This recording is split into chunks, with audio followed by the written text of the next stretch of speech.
Good afternoon and welcome to Clash of Queens, where we answer your best and worst. A Song of Ice and Fire questions. As usual, I'd like to start with a couple of announcements.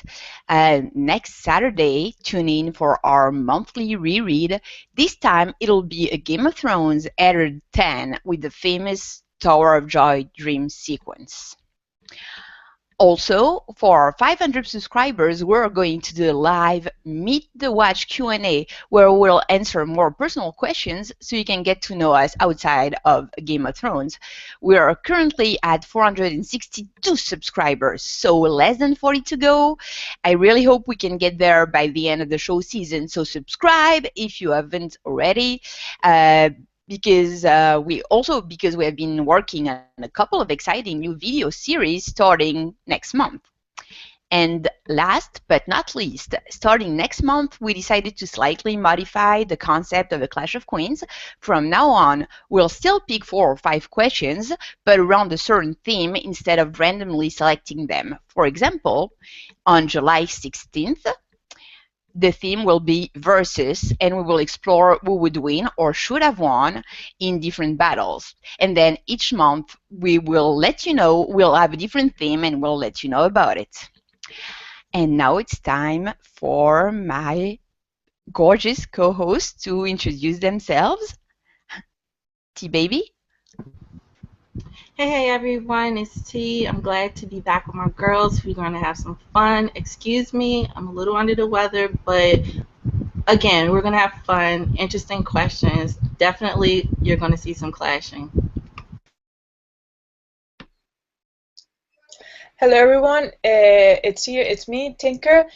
Sorry if my internet does not go perfectly. My internet's been going on and off for the entire week, so if there's any technical problems, I'm sorry, but I'm very excited to be back and to have this video with my girls. It's going to be a lot of fun. Yes, it is. And actually, for the first question, I think we will start with Tinker because she's the leader of the Old Freys Should Burn party. So Tinker, that's a question that was asked to us by Iontrone, and the question is, what should happen to the twins if or when the Freys are destroyed? Well, this is you are right. I'm the leader of the party of all Freys should burn. I really, really hate the Freys. I've always hated them, especially after the Red Wedding. I've not been able to read that chapter again.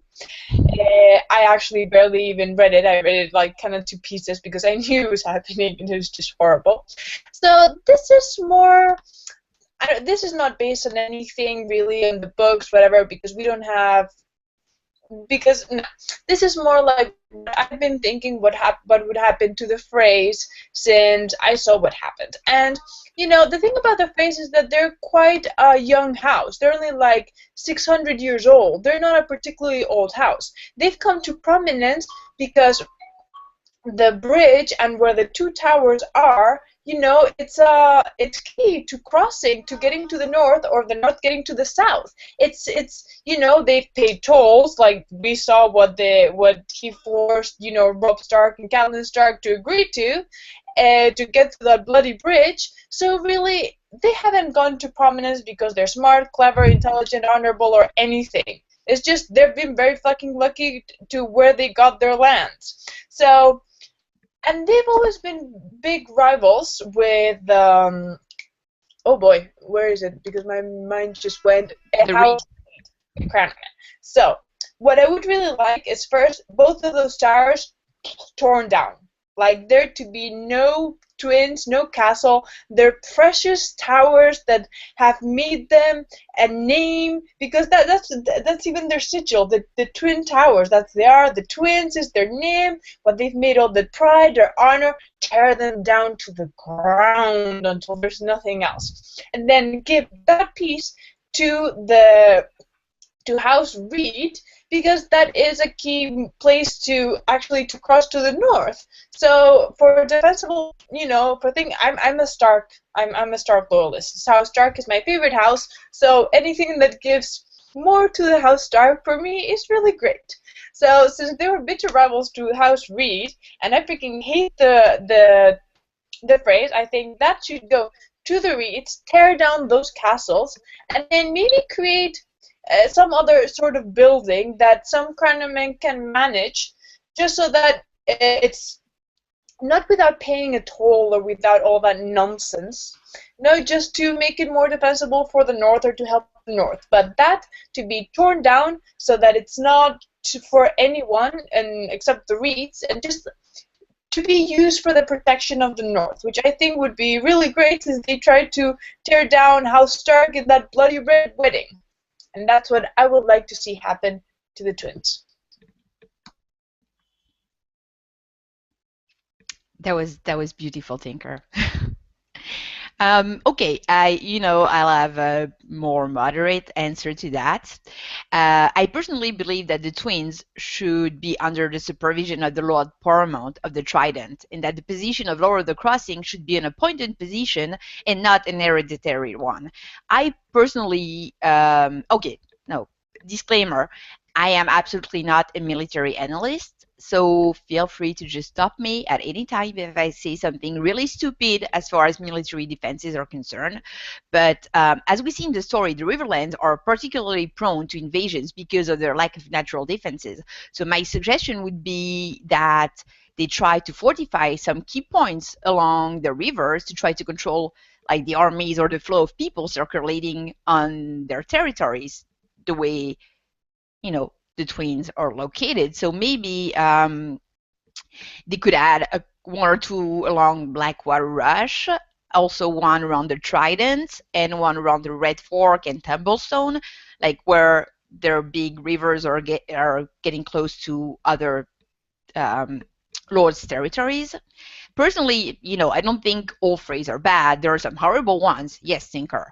Ones who deserve to burn or be cut down piece by piece, but others like Rosalind or Oliver or even Perwyn Freys are actually pretty decent.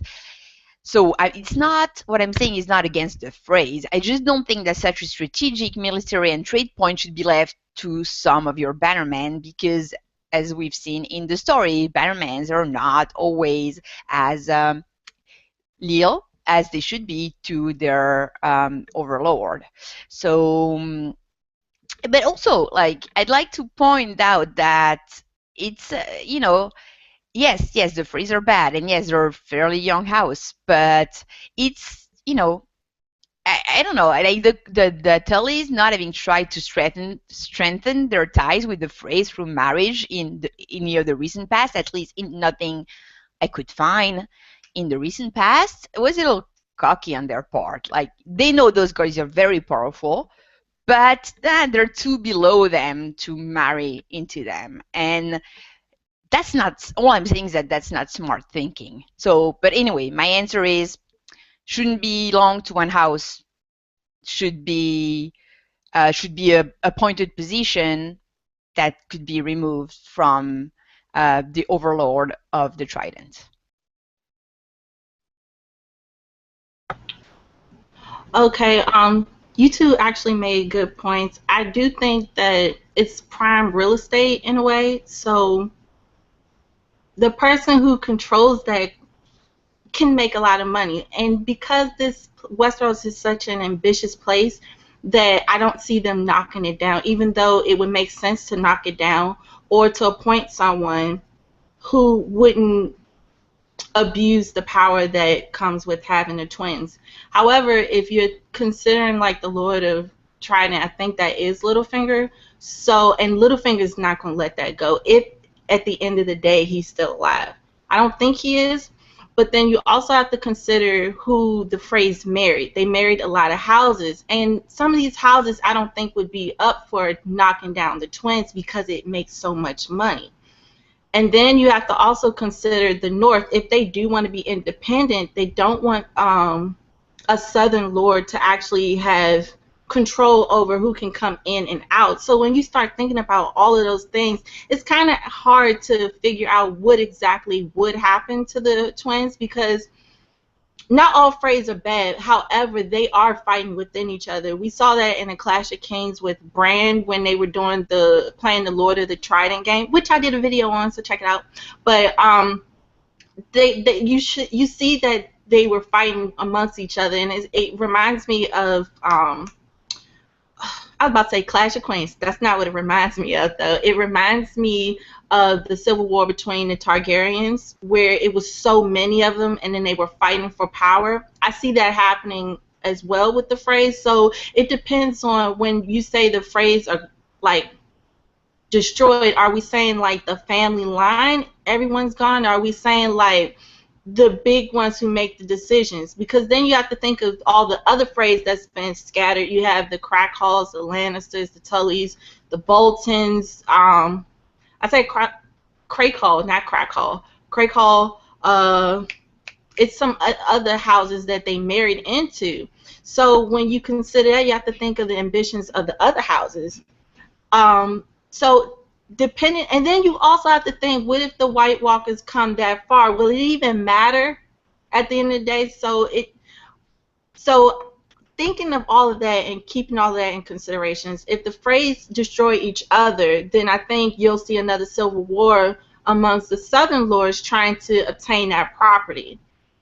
If you're thinking of the Northern Lords, then you're seeing another battle between South and North about the twins, because like I said, it's in such a key location, and because it can generate so much money, that I just don't see so many lords actually saying, okay, let's be done with it, when they see that's profit, that's land, and they see how the Freys have flourished because they had the twins. But if all the Freys are gone, then I would love to see like the Reeds have it, or someone who's loyal to the Starks. But I don't think that they're going to do that, because that's just, you know, a happy ending. So with all of that said, I think it'll come down to a Southern house to obtain it. I do like the idea that, but I don't know what Southern house would, because it's too many variables. But I do think that the smart thing to do would be to appoint someone who I think all sides would come and agree on to maintain the twins.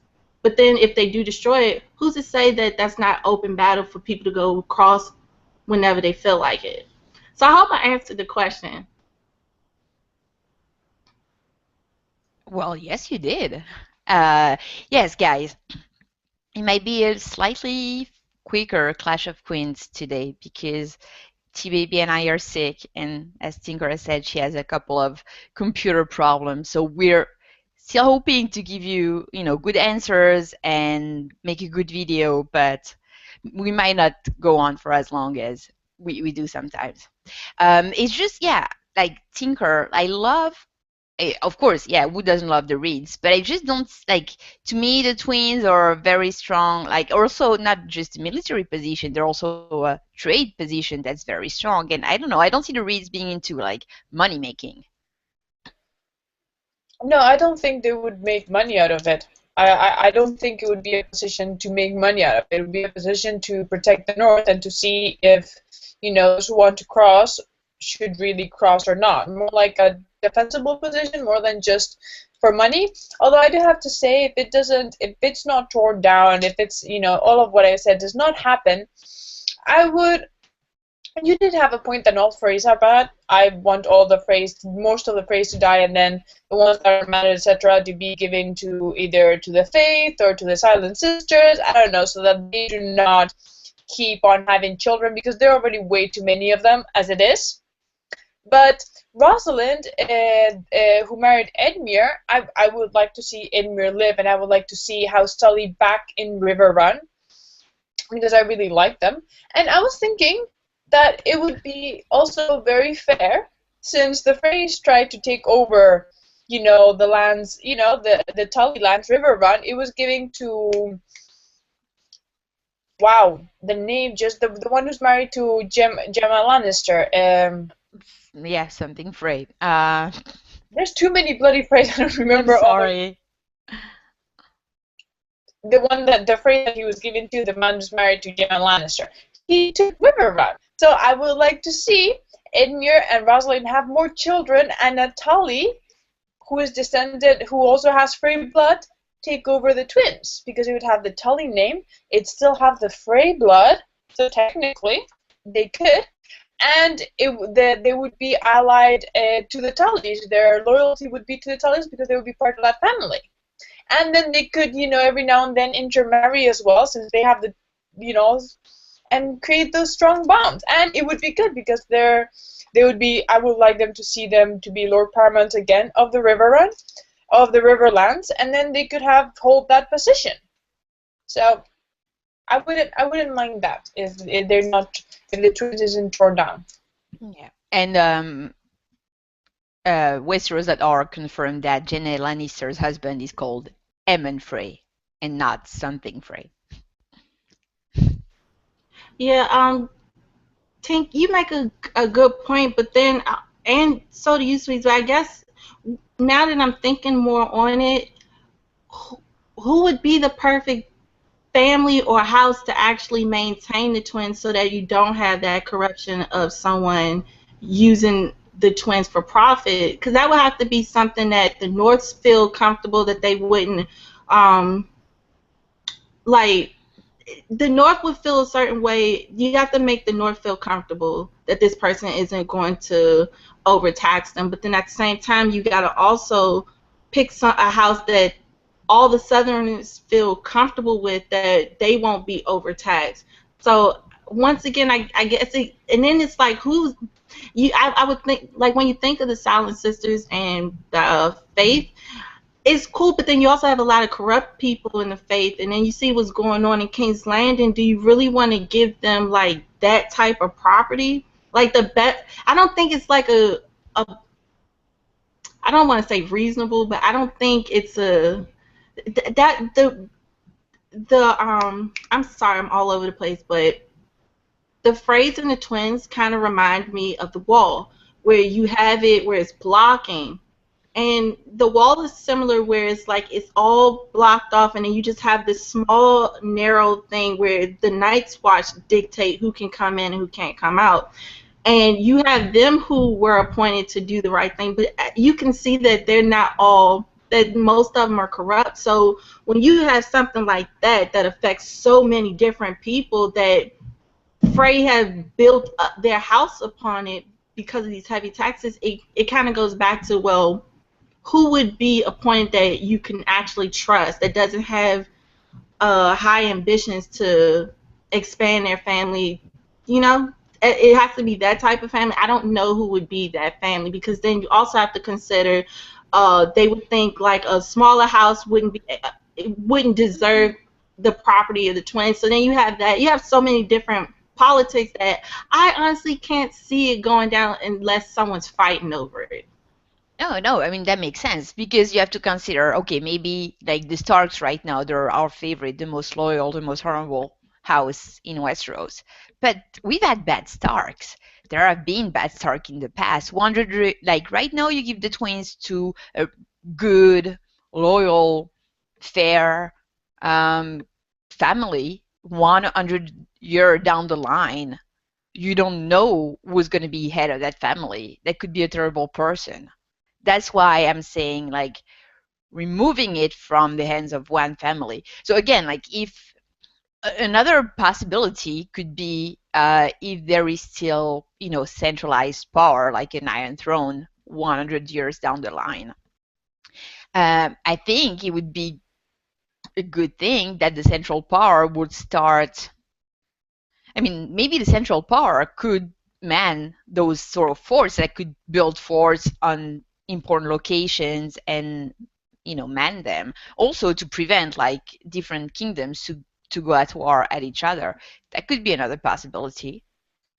There's been an interesting idea in the chat room by Iontrone, saying that maybe it could be divided into two, and the northern castle be given to a northern house, and the southern castle in a house in the Riverlands. So there's not like only one house that is in control. Maybe there's two, one in each side of the river, one that protects the Riverlands, and another protects the north.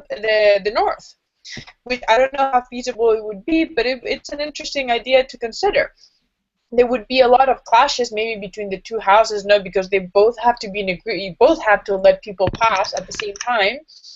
But it would be, you know, sometimes after wars and things are very bad, certain compromises happen. And this is a compromise that could happen, that would be an idea that they would think, okay, this, you know, this side would protect the Riverlands and the other side protects the North. It would be a good sort of compromise there on everything that's happened. It's something to think about. I thought it was an interesting suggestion.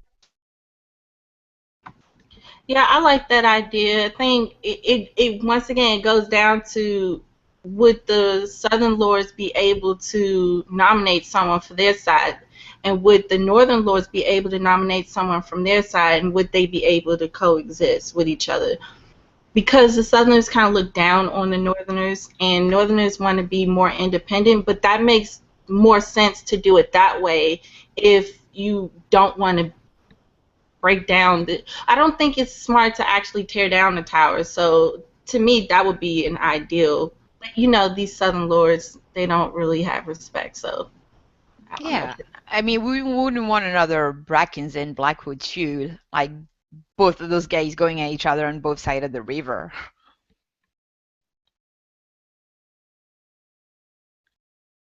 Do we have anything to add from that questions or any more interesting comments from our chat? Lady Diligence, did I miss the succession discussion or did you land on? Well, that's what we were. That's Well, what the question really was if the Freys are destroyed. So we're thinking that secession won't have anything necessarily to do with it if the house has been destroyed. So that's where the question was. But if you go to secession, then that's a whole different topic in general. Oh yeah, My definitely. camera's doing stuff, Sorry. so sorry about that. But so the question was if we're basing it off that the Freys will have a downfall, or I guess power will be taken away from. But if it was about the secession, then that's a different topic because there's so many people. And like I said, in the Clash of King, you had that talk already that one Frey who's actually higher in secession doesn't even believe he's going to be Lord of the Twins. So if you want to talk more about that, send us a question. We definitely will do a video on that. Yeah, I totally agree, T baby. That would be a fascinating question, especially because I think like the whole story of the phrase, what's gonna make it so good for Tinker and so gruesome is that they're not gonna be destroyed by a third party. They're just gonna eat themselves from inside. Yeah, I can see you smiling, Tinker. Yeah, I think it's gonna be. I would like that the Civil War be pushed a bit. Like one of my fantasies, I don't know if it's gonna happen, is Arya with her training in the Faceless Men, for her to just only very sneakily kill a few key Freys that will kind of start the Civil War inside, and then just them killing each other and just blood in the twins. I really hope it happens. Well, the Civil War between them, I believe it's going to happen. There's way too many of them. Too many things have happened. It's impossible. And they have no respect for each other. They don't care for each other. Everyone is grasping for power. It's absolutely inevitable. The moment that Walder Frey dies, the twins is going to become a bloodbath. And I really hope that he dies because, you know, Arya or someone, you know, that I like kills him, and then just I really hope there's a chapter like POV and we're there in the twins while we see it. Like, not that we hear about it. I really want to read that chapter and really enjoy it as the bloodbath happens. It's gonna be wonderful. Tank love killing people. Just the evil ones. The evil ones deserve to die. Okay, I just want to say two quick things because I see people asking like questions. So first thing, because James was asking us a TV show question, like that video, we don't have that. There are not that many at that time of the year. It's book only. So any of your TV show questions tomorrow, make sure to tune in for the weekly TV show Q&A that will happen pretty much at the same time. Oh God, now I don't remember the time of the TV show Q&A, but I'll make sure to link it in the description box down below. And there, like you can ask all of your questions. And well, also more to be questions in general, like Manoro Geek, you asked us a really good question, and that I think it's pertinent to the books. It's just that we actually were not. It's really tough for us to find the questions or in the live chat. Usually we prepare the questions in advance. That's the whole concept of that show, is that we pick some questions a month in advance. We really work on them as much as we can, and then we give you our best possible answer with a lot of quotes and thoughts behind them. And when you ask your so your question is great. But any questions that we get in the live chat, we don't really have time to copy and paste them on our questions master post. So please, you can ask us your questions either in the comments or on Google Plus or on Twitter, any place where they won't disappear and we have time to save them for later. Sorry for the long aparté. Are we ready to move on to the second question? Yeah, also, Lady D, write your question as well, because you had interesting thoughts as well, and I would love to talk more about that. It's just that this question kind of escaped from, this question was really when the Freys don't have power, but your question was really good, so please write that on Google Plus so we can also check that question out. Yes, we love your questions, and we're always very happy to get new questions. So the next question by Thunderclap, hey Thunderclap, I've seen you in the live chat, was one that puzzled the three of us a lot. Like, it got our brain overworking a lot. So the way I read it is, if at the end of A Dance with Dragons, Daenerys is capable of having another child, who are the best candidates to father it in order to fulfill any prophecy? I hope that's the way we understood your question, and I hope we did not misinterpret it. So first, I would like to start by, your assertion that you think she's capable of having another child, and there is that quote. Yes, and it's going to start with a very long quote. So there's that quote in her last chapter in A Dance with Dragons. When she woke, gasping, her thighs were slick with blood. She just had a really weird dream before that, I think, of Viserys threatening her. No, I just reread that chapter today. Now I can't even remember. But so, yeah, when she woke, gasping, her thighs were slick with blood. Blah, blah, blah, blah, blah. When she brought her fingers to her face, she could smell the blood on them. Am I dying? Then she saw the pale crescent moon floating high above the grass, and it came to her that it was no more than her moon blood. Blah, blah, blah, blah, blah. She was bleeding, but it was only woman's blood. The moon is still a crescent, though. How can that be? She tried to remember the last time she had bled. The last full moon? The one before? The one before that? No, it cannot have been so long as that. Blah, blah, blah, blah, blah, blah. As she splashed her face, she saw fresh blood on her thighs. The ragged hem of her undertunic was stained with it. The sight of so much red frightened her. Moon blood is only my moon blood, but she did not remember ever having such heavy flow. Could it be the water? If it was the water, she was doomed. She had to drink or die of thirst. So that chapter that passage is very evocative, but we are left to wonder what's happening to Dany. So yeah, her guess is she's having her period, but she could just be telling herself that to reassure herself. They're also in that I didn't read you the whole paragraph, but there are also signs of her having really, really bad cramps. So I'm thinking there are a couple of possibilities. So she's just having her periods, or maybe she's getting sick from the water. I mean, we see people get the pale mare sheet blood. So that doesn't seem to be the case, but that could also maybe be an option. Or thirdly, could she just be at that moment having a miscarriage? What do you ladies think?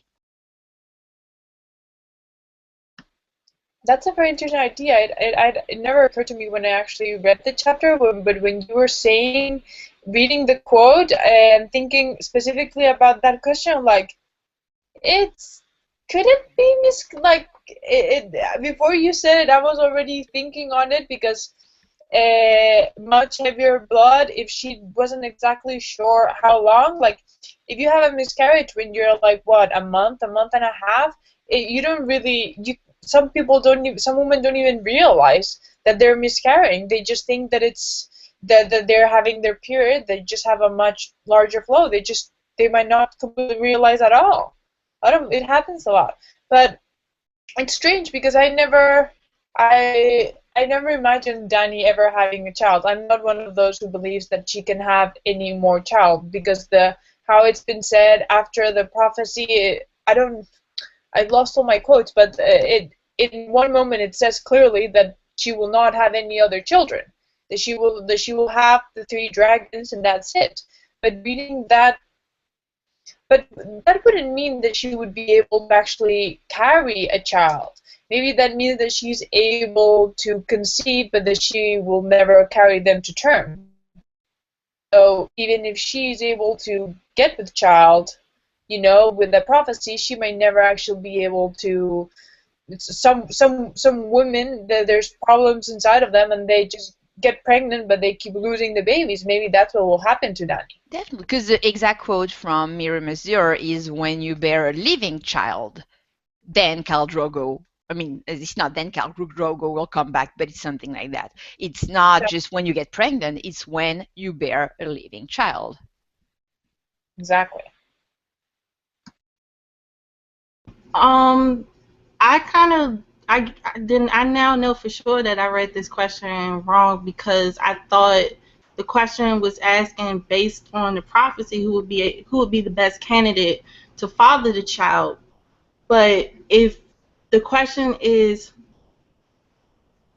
who would be the best candidate to father the child to fulfill the prophecy, well then I think that becomes a different thing because I believe the three-head dragon. I think the dragons are already the stallion that mounts the world. I think that already happened. So that's Drogo. I mean, not Drogo, but that's Khal Drogo. But when I think about, I guess this question kind of threw me off when it came to the second part of the question because I was under the assumption that he was thinking of the vision she had in the House of the Undying when she saw a dude with coppery skin standing, I think, in front of like burning buildings or something like that.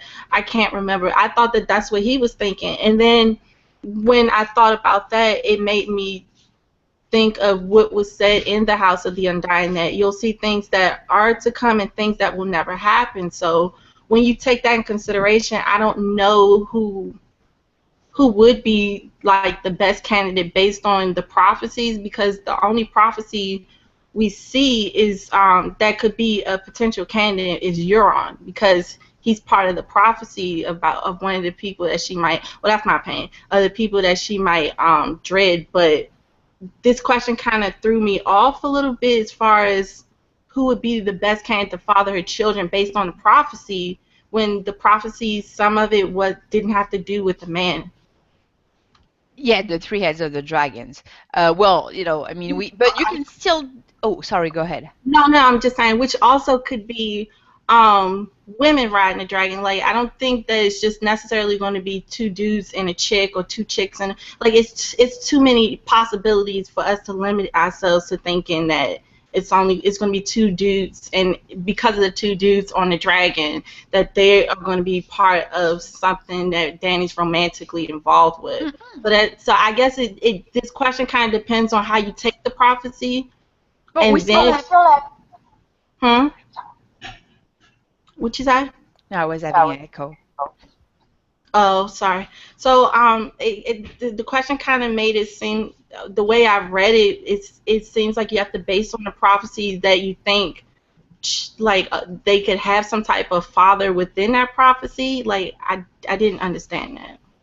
Well, we still have three prophecies. So even if we don't take into account the three heads of the dragons, No, I'm on mute. Yeah, but that's it. We still have the dragon who mounts the stallion who mounts the world about Dany having save your children. Then we have I am sorry I don't have the quote for that one, but the RP and the dragon. That's why the Green Grace was so insistent on like blessing that union with Isar, because there should be something like there's something about the RP and the dragon. I'll be looking for that quote, and then we have that very short sentence of when the Kraken weds the dragon. So we still had three that we. Yeah, but the question he asked was who would be the best candidate to father the child to fulfill the prophecy, but how can but the prophecy kind of came true already as far as like the we see three dragons. I don't see Dany birthing a child to be part of that dragon, to be part of the three heads of the dragon. So that one, I don't see where it is a connection. Who could be the best candidate to fulfill that prophecy? Unless he was just giving us examples and saying which one. If that's and Thunderclap, if you're in the chat room, let me know. Were you talking about? Were you just giving us examples, or were you saying based on the prophecy who would be the best candidate to father her children in the future? Because I'm kind of confused. Well, if we take the dragon must have three heads and three-headed dragon, and we assume that Aegon Targaryen is not really Aegon. Sorry, the kids are making noise out here. Technically, there would only be two Targaryens, Dany, and if we believe that Jon Snow is the son of Rhaegar, then there would be two. You would need a third. So, Targaryens have married each other for God knows how long, centuries, to keep the lines pure. So Jon could be a candidate. The only two Targaryens that we know of. Well, Jon still has not been confirmed, but whenever he's confirmed, and then they could have if they had a kid, they would be the third head of the dragon, the next line of Targaryens. So Thunderclap is confirming best father to fulfill any prophecy. Right, Thunderclap? Best father for Dany to give birth to a prophesied savior.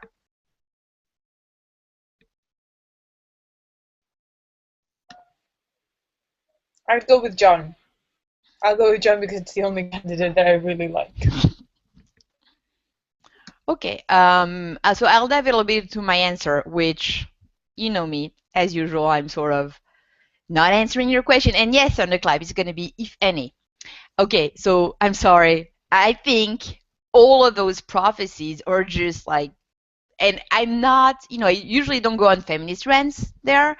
That's the first time, and I hope the last time you're going to see me do that. But that's just patriarchy's bullshit. Like, they see that woman able to give birth to dragons who have disappeared from the world for 300 years. And what do they think? Oh, she'll make good baby for the man. She'll make a good baby boy. That's the whole thing. It's like reducing her to a baby carrying machine, and she couldn't possibly be the savior herself. No. She's the one who's going to give birth to the savior. And so I think, yeah, those are just, she could be able to have more living children. I'm still like on the fence. I'm 50-50 on that one. But anyway, I don't think her arc is about where children are going to be. It's about what she is going to do herself. And I think like all those, not all of those prophecies, but the stallion who mounts the world, you've already heard me talk about that, saying I think she is the stallion who mounts the world. The dragon and the RP and the Kraken, when the Kraken was the dragon, yeah, it's just male fantasy about finding the perfect mare to give them proper, super strong babies, hair. And that it has, sort of nothing to do with her. And so I really don't think that's what she's all about. Like, to me, I personally think that there is one prophecy that really concerns Daenerys, and that is the one about the prince that was promised. I, of course, I'm taking a gamble there, and I could be like 400% wrong, but I strongly believe that Dany is the prince that was promised. We don't know that much about that prophecy, and it's a little bit difficult to figure out because we hear about it a lot from Melisandre, who seems to like eagerly mix it up with Aes Sedai, so we're not sure which one comes from that. So from the wiki, we know that the prince that was promised is a prophesied leader or savior. The prince may be part of an ancient prophecy, a prophecy that foretells the coming of a hero to deliver the world from darkness. That's important, like we have quotes about that. A bleeding star is supposed to herald the coming of the prince. The prince is said to have a song, the Song of Ice and Fire. That's pretty much all we know for sure. The other things, such as born amidst smoke and souls, I couldn't really be 200% sure if that was really the prince that was promised or if that was Aes Sedai. The first time we hear about that prince that was promised is in Dany's vision in the House of the Undying, and that very word passage. So she sees Rhaegar in one of the doors. He's with Elia and he's just at Aegon. And Elia says, "Will you make a song for him?" The woman asked. "He has a song," the man replied. "He is the prince that was promised, and his is the Song of Ice and Fire." He looked up when he said it, and his eyes met Dany's, and it seems as if he saw her standing there behind the door. So I don't know, like I see it as something that is saying, like in the House of the Undying, that's a sign that she is the prince that was promised. Again, it's a gamble, like with all of those prophesied saviors.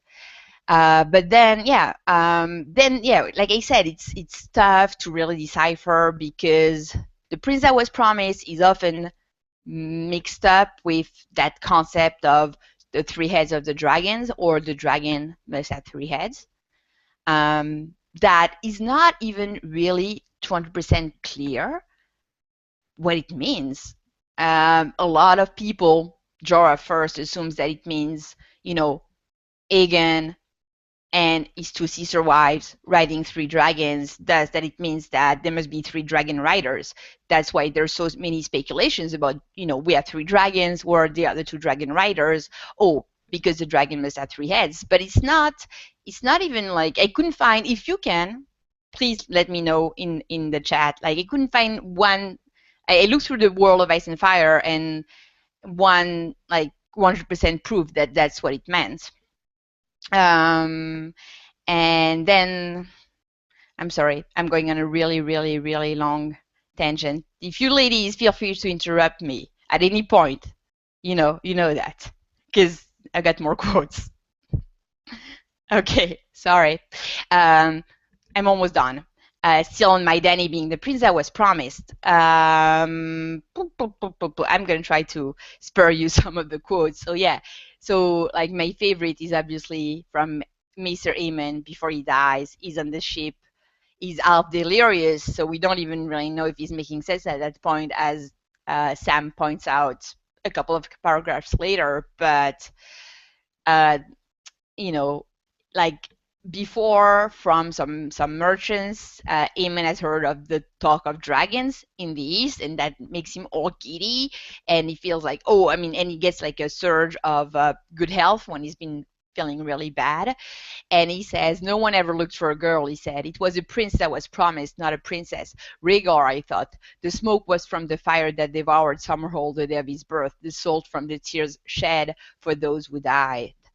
So here we seem to have the born amidst smoke and salt being linked to the prince that was promised. He shared my belief when he was young, but later he became persuaded that it was his own son who fulfilled the prophecy, for a comet had been seen above King's Landing on the night Aegon was conceived, and Rhaegar was certain that the bleeding star had to be a comet. What fools we were, who thought ourselves so wise! The error crept it from the translation. Dragons are neither male or female. Barth saw the truth of that, but now one and now the other, as changeable as flame. The language misled us all for 1,000 years. Daenerys is the one, born amid smoke and salt. The dragons prove it. Yep. Okay.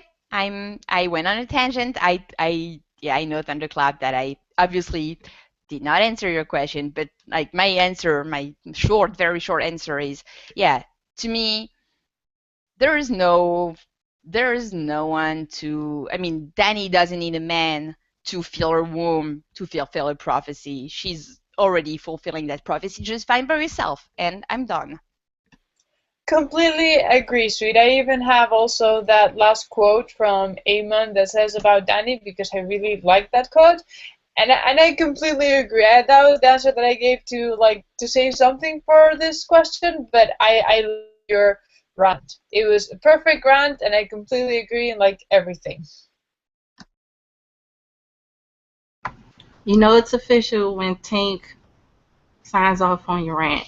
I think I'm so off, so I'm glad you ladies were on point with this question because I'm still a little confused. But if you're talking about based on the prophecies that we've been shown and who would be the best candidate to father, you would think Jon because he could potentially be one. But would he be a good father based off of I don't know, because Jon says numerous times he doesn't want to have a family because he thinks of himself. Well, he is a bastard, but he doesn't think a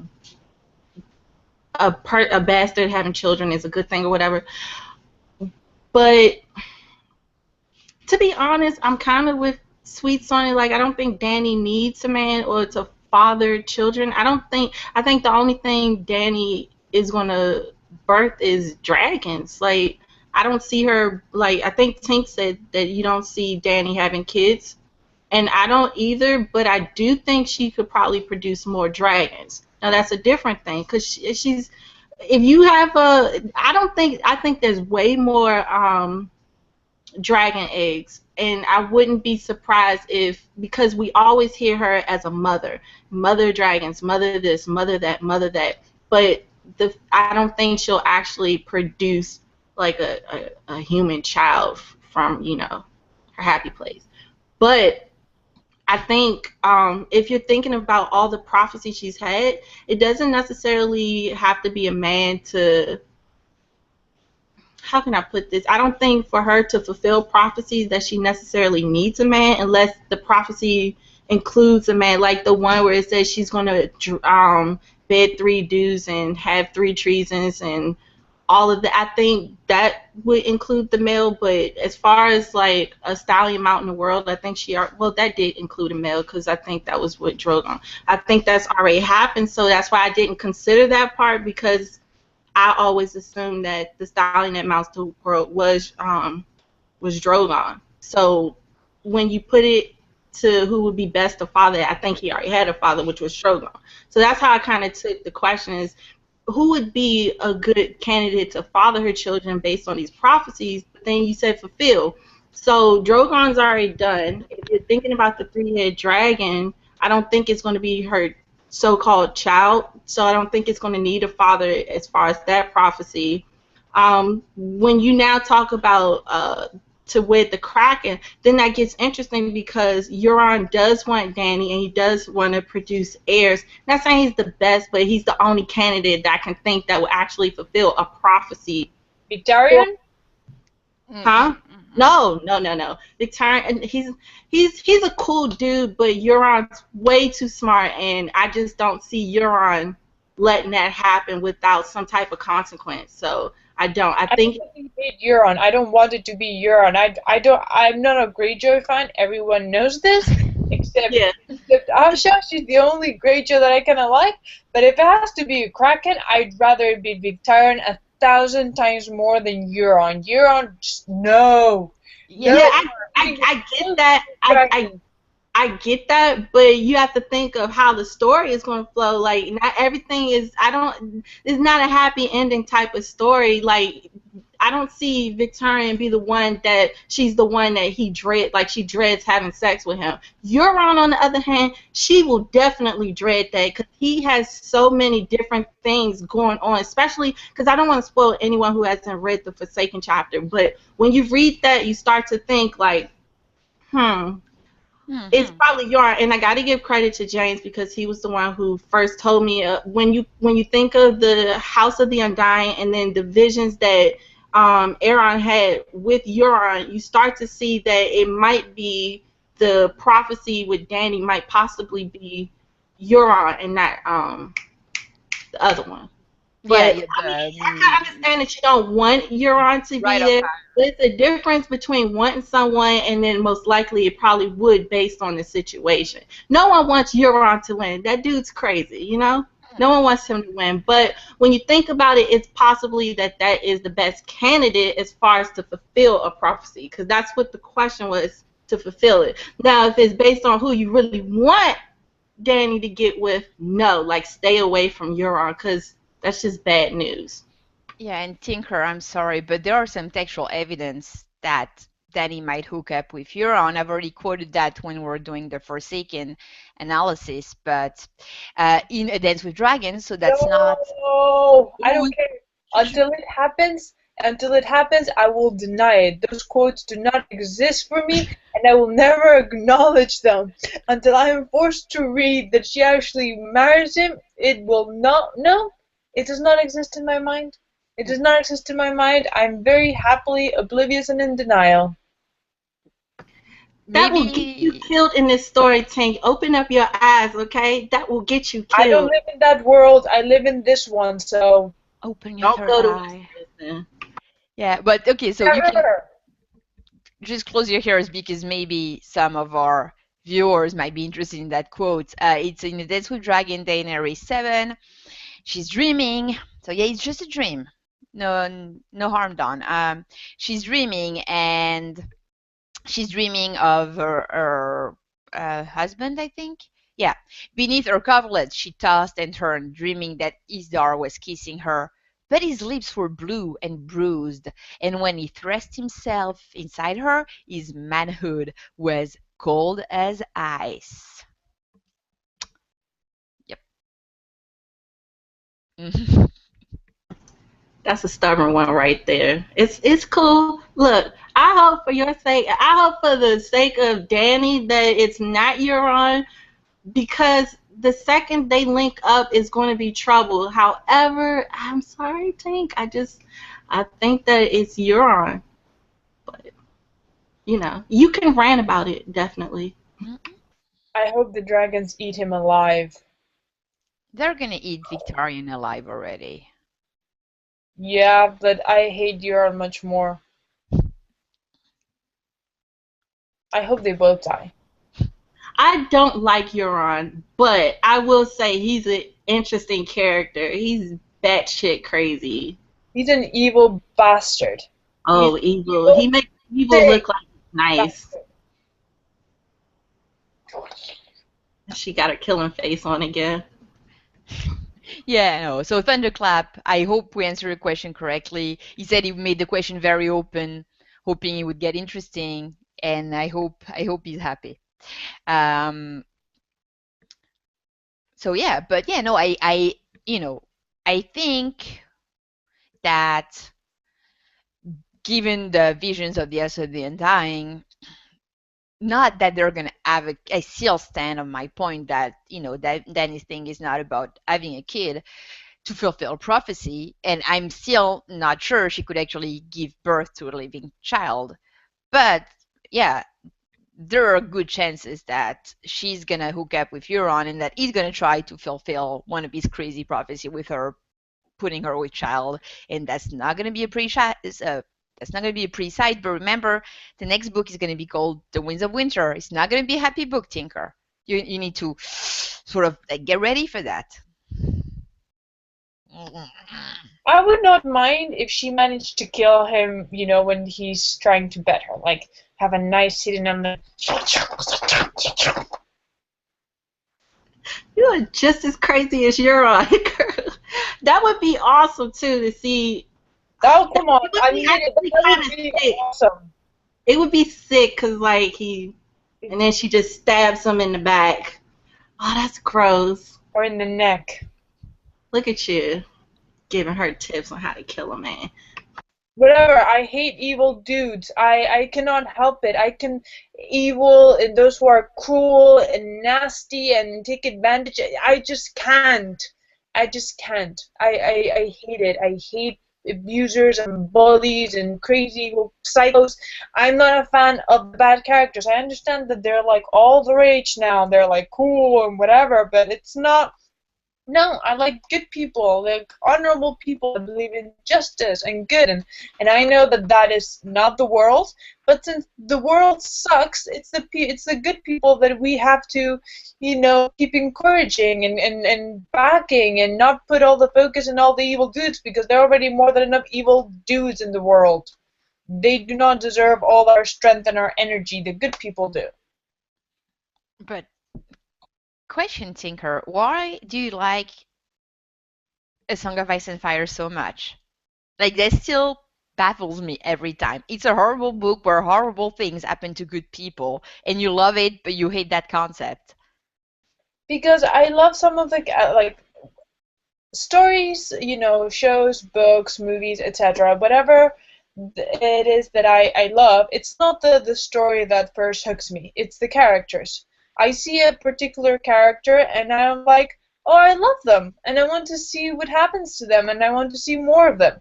And even if horrible things happen to them, I want to see them in the end succeed. I want to see them in the end be happy. And the moment that I saw Game of Thrones, I got hooked on the starts. They're the family that I loved.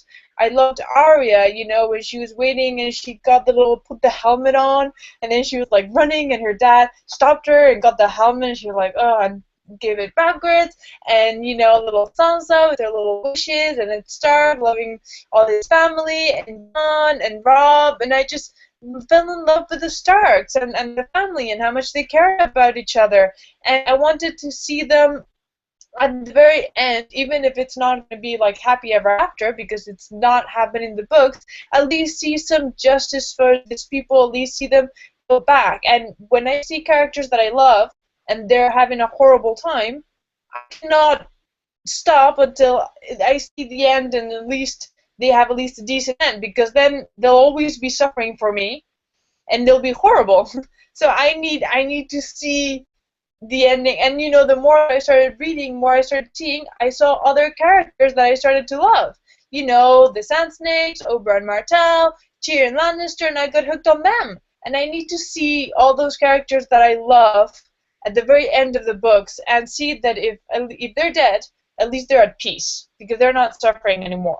But at the very end, I want to see at least some, I'm not expecting a perfect happy after. I know that. These are the books, and the books that he's reading, but at least he says it's going to be bittersweet. It's going to be bitter, but at least some sweet. I want at least to see some of them, some are reunited with their families, back in Winterfell, some happiness, some joy, some resolve for these characters, and that is why I love these books. I do suffer a great deal from these books, that I do have to admit, but the thoughts of vengeance of these horrible, evil people, and seeing them suffer and pay for all the horrible things that they've done, just like when Tywin Lannister died, that was a good moment. That was a good moment. Killed by his own son. I was happy about that. I don't know. I mean, it destroyed Tyrion to have to do that. Things have consequences in Martin's world. Yeah. Well, he was already destroyed, which I think that's why he actually killed him. The little confession from Jaime broke him in like a million pieces. So. Yeah, I have to actually kind of agree with you as far as the Tyrion thing, but I will say, even though there's a lot of horrible things that go on in this series, you do see nuggets of like true love stories in there, and actually good thing. I don't think it's going to end where it's like everyone's just fucked, because that's the whole entire series. So I think at the end we will see some good things, but probably not as much as we want to. And I really do hope Starks come back and destroy everyone. So I'm with you on that, Tank. Like, I want them to destroy everyone. I like the fact that Arya is basically a nut job killer who has no cut cards, even though people don't like Sansa. She's starting to play the game in the books, y'all, and I can't wait for Sansa to claim her thing. I don't think Rickon wants to even deal with the Starks, because he's like with the wildlings now, I guess. And Jon, I don't know, Jon sometimes disappoints me, but I do hope that they get their vengeance. I hope the rest of the direwolves come and attack everyone, and so I'm with you on that. I love to see a good comeback story, especially because when you're introduced to the story, you introduce the Stark family. You see that they do love each other, and I think people get like a sense of they see sometimes their family within the Stark, at least when we first meet them.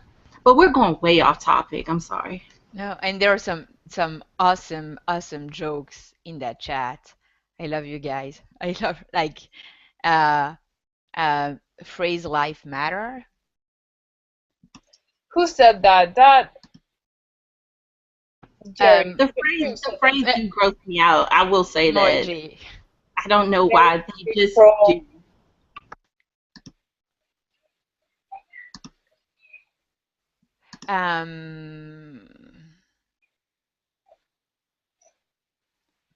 What would you want to say? Yeah, I just wanted to just to end with that question from on my part. Um, just going back on my feminist rant, like, yeah, those were hilarious jokes that Dan Willie made about, yeah, Dany does not need, no, she's an independent woman, blah, blah, blah. No, Dany is not. Have you read Dany's chapter? Dany's chapters are fucking boring because she's like, oh, my Dario, you're so beautiful. I love you so much. Oh, I can. Even that last chapter when she's in Dothraki, she's like, oh, I hope my Dario is going to come and rescue me. No, she does need men. She's not like one of those crazy stupid archetype of, yes, I'm fucking independent. She never feels independent. She always feels like she needs a man. She reflects on, oh, my son and star, when I was bearing his child, that was the happiest I've ever been. So no, that's not what we're saying. We're not saying she, like, as a human being, yes, she needs men around her. She needs her companions or advisors. It's just that she's more, I mean, like, her prophetic being is not linked to her giving a male hair to a man. That's all I was saying. I think that Dany's chapters are, I don't know what's going on with my camera, guys, but I think that Dany's chapters are interesting when she has the dragons around or when there's fire. Other than that, it's a lot of talk, but I don't know. I'm going to reread the whole series to see if I like Dany better without dragon and fire, but I do find her chapters boring. But the House of Undying didn't have, well, yes, it did, never mind. Yeah, only with dragons and fire she seems to be kind of interesting to me. Do you have anything to add to that great question? Okay, so thank you so much. Thank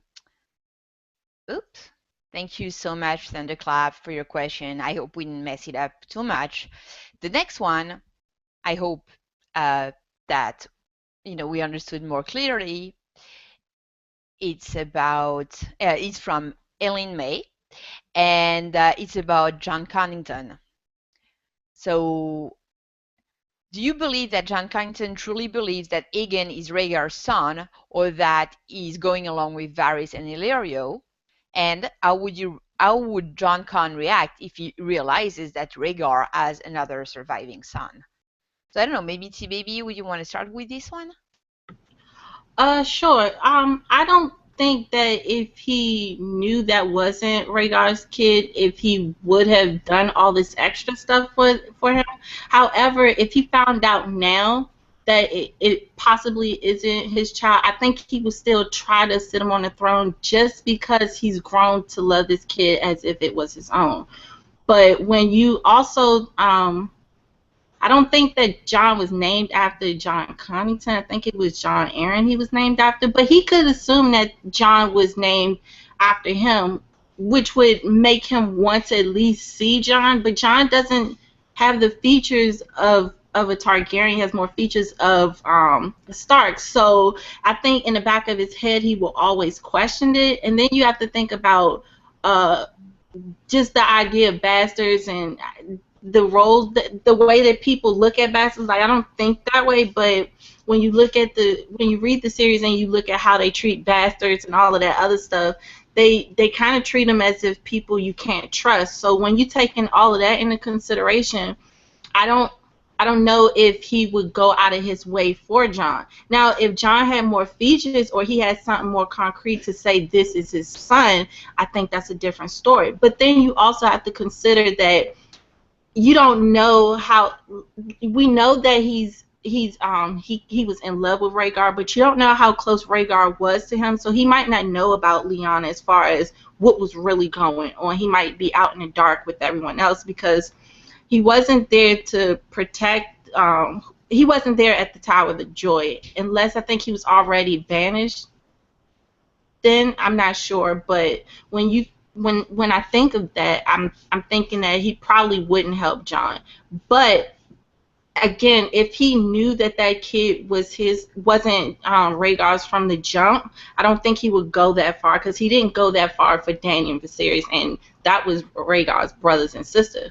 However, if he did believe it, like I said, he's got grayscales, and he's at the end of dancing. Actually, the sample chapter in Winds, you see that they're moving forward with they're moving faster to actually claim the throne and everything. So with all of that in consideration, I think that he truly believes that Aegon's Rhaegar's child. If he didn't, I just don't see him going so hard to get the kid on the throne.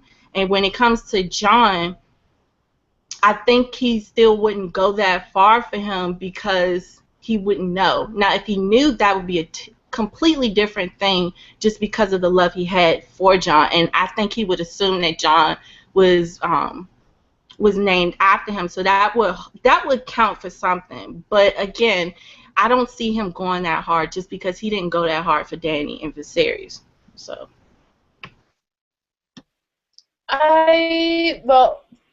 First things first, I think he's completely convinced that that Aegon is the actual son of Rhaegar. I've got a quote from the last chapter in The Winds of Winter. He's talking about when he failed to capture, Robert Baratheon. Oh, you mean A Dance with Dragon? Yes, that's it. A Dance with Dragons. My head. And here it is. He was not wrong. Jon Connington reflected, leaning on the battlements of his forebears. I wanted the glory of slaying Robert in single combat, and I did not want the name of a butcher. So Robert escaped me and cut down Rhaegar on the trident. I failed the father, but I will not fail the son. Those are his own thoughts. So he very clearly believes that Aegon is the son. He says it right there. I failed the father, I will not fail the son. So I think that he believes 100% that is Rhaegar's son. He has the looks of a Targaryen, and I think that I've always believed that he was romantically in love with Rhaegar. So I think that he needs something to cling onto of Rhaegar's, because it was such a failure. He got exiled, then Rhaegar got killed. He's got nothing. Lost his lands. He was nowhere. He was drinking himself, and suddenly he was giving a child that was supposed to be, the son, the heir of Rhaegar. And I think he grabbed onto that, and it was what saved him. It made him become stronger, build himself up again. I don't think that I think it would be difficult for him to even believe that is not. If it turns out that he's a Blackfire, I don't think that he would want to believe it. I think that he's going to cling to the idea that is Rhaegar's son until the very end. Also, he's got grayscale, so I don't think he's going to live that long. But if he did hear about Jon, I disagree with T. I think that he would hate Jon. Jon is the product of Lyanna and Rhaegar. The whole mess with Lyanna is what started the war. It's what ended with Rhaegar dying. I'm 100% certain that Jon Connington blames Lyanna Stark for the whole mess. He would never put the blame, if Rhaegar had kidnapped Lyanna and that, because everything is very big. We don't have all the information. Even what happened in the Tower of Joy is like a dream, like a fever dream that Ned Stark is having. So we don't have a lot of the details of what happened. but I'm almost 100% certain that Jon Connington would blame Lyanna because, of course, it's always the woman's fault for luring the man and creating the whole mess. So for him to realize that, not only that, he looks completely like Lyanna Stark. He would not, like, he would look at Jon and he wouldn't see Rhaegar. He would see Lyanna. He would see the cause of Rhaegar's downfall. And I think that he would do everything for Jon to not exist. I think he would hate Jon. So I think that he believes 100% that Aegon is the son. He looks like Rhaegar. I think it's what saved him from drinking himself to death. I think he's going to cling to that idea until the very end, until he dies from grayscale. And I think that knowing that Jon exists and that he's the son of Rhaegar and Lyanna would not kill him, but he would not be happy, and he would never, ever, ever back Jon, especially looking so much like a Stark.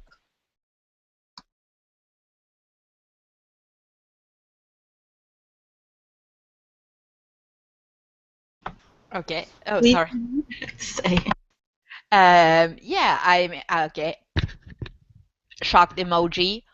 That's the first time I think I agree 100% with Tinker. Like, I had the same quote. I had the same response. I really don't know what to ask to add to that. But yeah, same thing. I firmly 400% believe JonCon believes that Aegon is Rhaegar's son. He has no family or heir, and he's slowly dying. Why the fuck else would he be going to war right now?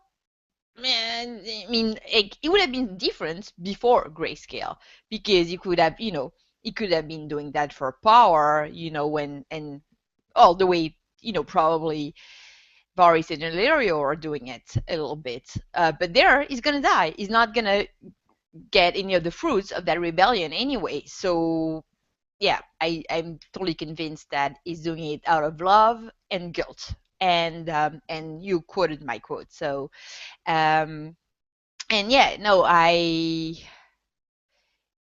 mean, I agree with Tinker a lot on the Jon question.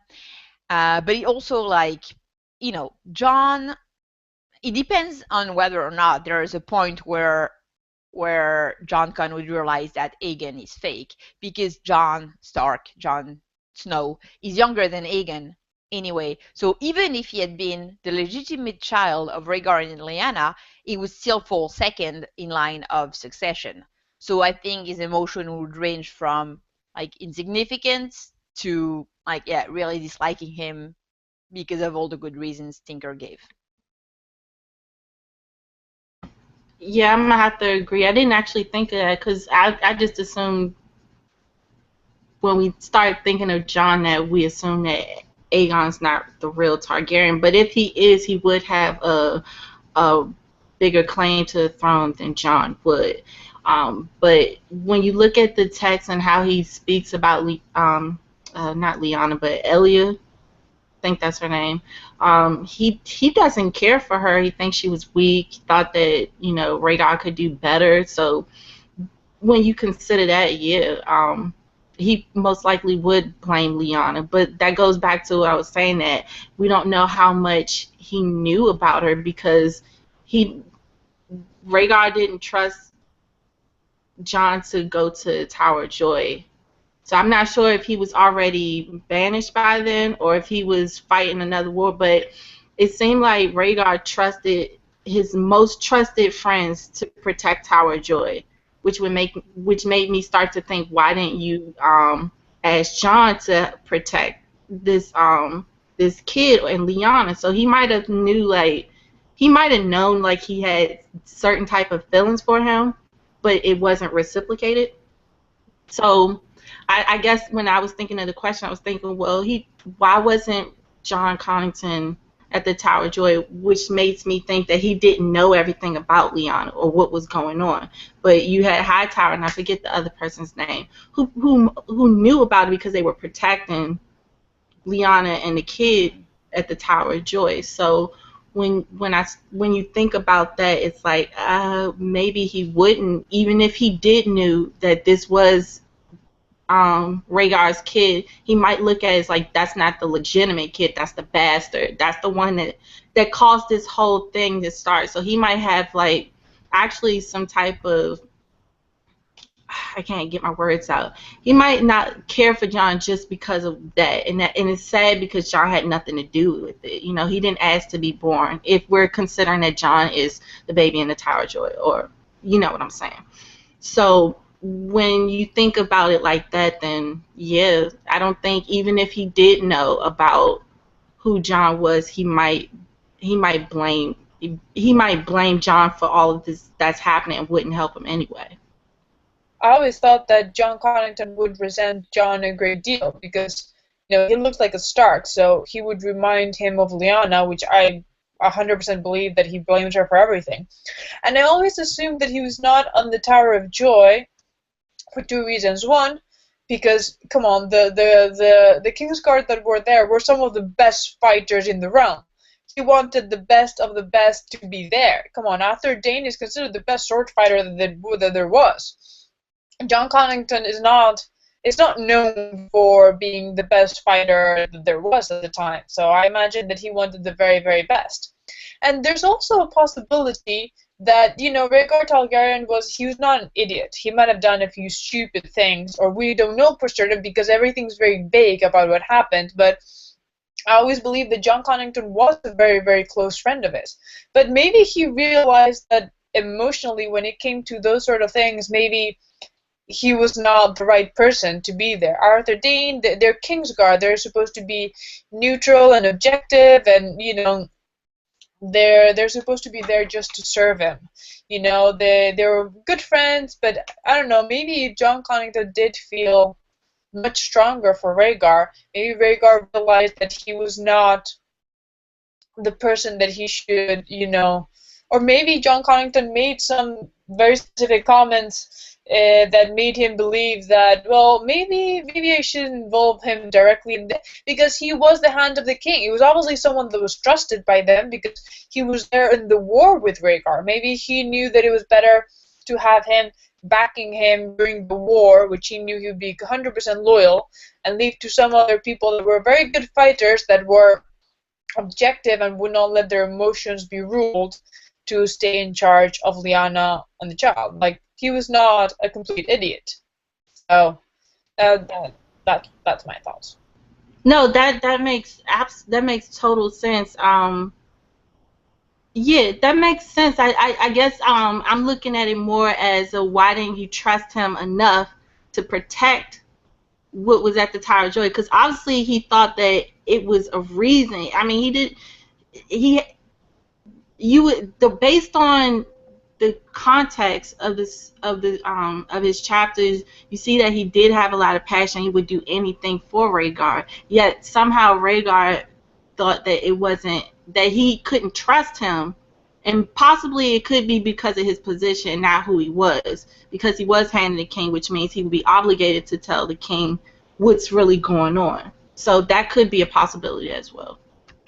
Yeah, but how much could, you know, Rhaegar know of the way JonCon was feeling? Like, we know about it because we're in his head, but... Well, if they're close and they've been, I mean, you start to know who a person is just being around them enough. You get their personality. You start to know the type of behavior that they have. So he could just, based off observation, could tell, like, this is the type of guy who would always tell my father what's going on, or he'd probably be the type of guy that I wouldn't trust him because I don't know how he would react. I mean, Jaime says it over and over in the series. He says the things you do for love. He pushed the kid out the window for love. So who's to say, Rhaegar doesn't know, but who's to say Jon wouldn't do something stupid because he was in love? Like, it just seems like he didn't trust Jon Connington that much, is what I was trying to say. Yeah, no, I agree. And plus, I'm looking at his life to try to figure out exactly when he was exiled, but he was Hand of the King, and he led the Battle of the Bells, which was in 283.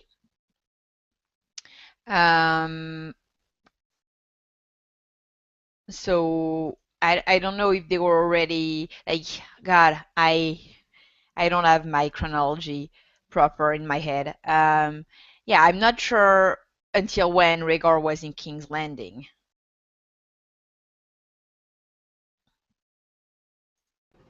Yeah, I'm not gonna lie to you guys because, like I said, I'm not sure if he was already sent away to fight Robert during the time that the Tower of Joy. So, but even if that was the case, it's just that he appointed certain people, certain things. So it's either he just didn't trust him enough based on who he was, or he didn't trust him enough because of his position, Yeah, and that's Or why he abilities. wasn't. Hmm?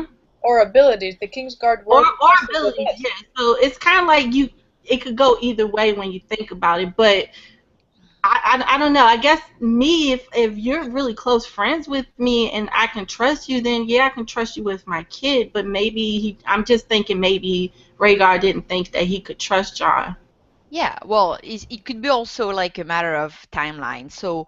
Um, so Jon Connington is the hand and is like leading the charge for the Battle of the Bells in 23. Then Aerys holds him responsible for the defeat and exiles him. So 283, 284. And now let me check until when uh, Rhaegar was in King's Landing. I am not even sure we have that exact info. Like when did he leave King's Landing to go to the Battle of the Trident? Um, Or maybe he just wanted his best friend during the war with him. Someone in King's Landing to have his back.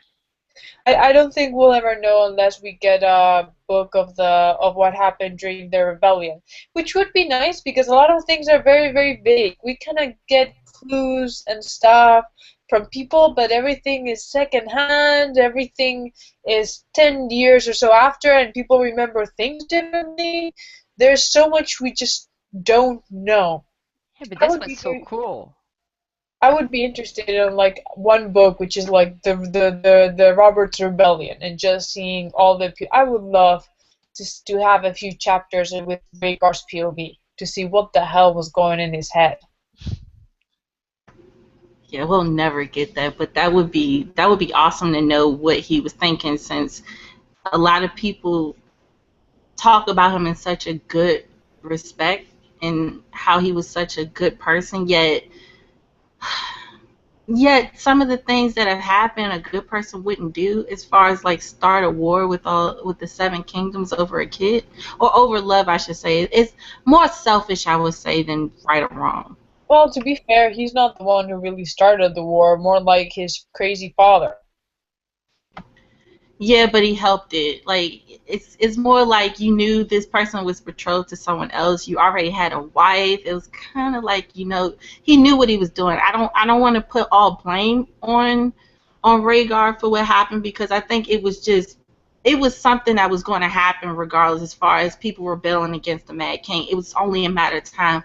I think this was the camel that broke the straw. But I think that, well, yeah, I think that he does. It's, in some ways, it is his fault that all of this happened, because you are a prince. You're going to be king. That you can't put your needs before others, because you have to consider everyone. And I think that he was being selfish at that point. Not saying he's a bad guy, because we're all selfish in some aspect, just because we're human nature. But I just think that it was selfish for him to go off with Lyanna, knowing that you had a kingdom to run, and the kingdom fell because you fell in love with someone else. Well, to be fair, we assume all of this from the little things that we have, but we don't even know that much. Not for certain. I've heard theories that say that it was really Aerys who would kidnap Lyanna. So I don't, which is why I want a Robert's Rebellion book, because there's so many bloody, or at least some answers, because there are really so many options. Maybe Lyanna ran away and Rhaegar and went to Rhaegar, or who knows? Who knows? Which is why we need some bloody answers, because we don't have enough info. We want to know. We might get some more info, or at least a little bit of nuggets in Winds of Winter. So hopefully, I would be so cool with 500 pages of Winds of Winter. and be content until he finishes the rest. Just give me 500 pages and I'll shut up for a minute, you know? You sound like an addict. Just give me a little bit more of Winds of Winter. Because these chapters are killing me, and I'm not the only one addicted. Because Sweets, your mind was melted with Euron. I'm not the only one. I'm just saying that I'm addicted to his writing. Just stop like handing us. He's just like a crack dealer. He's like, I'll give you one chapter right now. Oh, you're fainting for some more. Wait. Oh, I'll give you another chapter. It's like, give me the book. Like, stop teasing. I don't like teasing. Yeah, I know, but give me the book. Don't give me half of the book. Give me the book. I'll wait for the book. Yeah, but the book's gonna probably be here in like another 10 years or something. Like our kids will probably already read all the damn books, and they don't exist yet. So I don't know. I probably would be cool with 500 pages. I'm not a picky person. Like I could do 500 till you get your life together. Yeah, really? And what if the end of the book is like something even crazier? Like, not the end of the book, but the end of your 500 pages is something even crazier than that Euron chapter. It's like the biggest cliffhanger you've ever seen. It's going to be worse. So, no. I expect it, because even if we got the whole winter, you'll still probably have that epic ending where it's like, I need that next book, and it's like, sorry, you gotta wait like another 12 years. Just give us something more. I want another Sansa chapter. I really want another Sansa chapter. You want to see her kidnapped by the Mountain Clans? I just want to see what else Littlefinger is up to. Should we move on to the last question? Yeah, I think so, yeah. So this is our Jerry's question of the day, because the Jerry curse is real. So, by Jerry the Targaryen Steamboat, who would be on your ideal small council?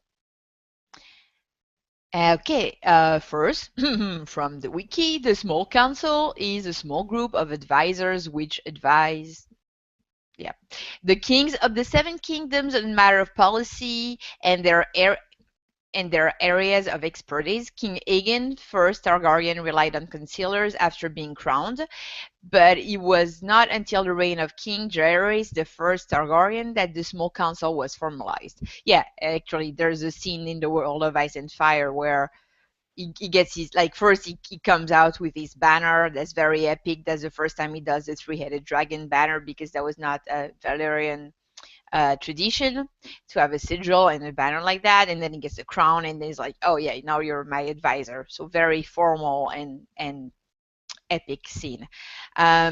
Anyway, getting sidetracked. Traditionally, the council consists of 7 permanent members after the Angel tradition and the Faith of the Seven, with reserved positions for the Hand of the King, the Lord Commander of the King's Guard, Master of Coins, Master of Laws, which is Head of Treasury and Finance.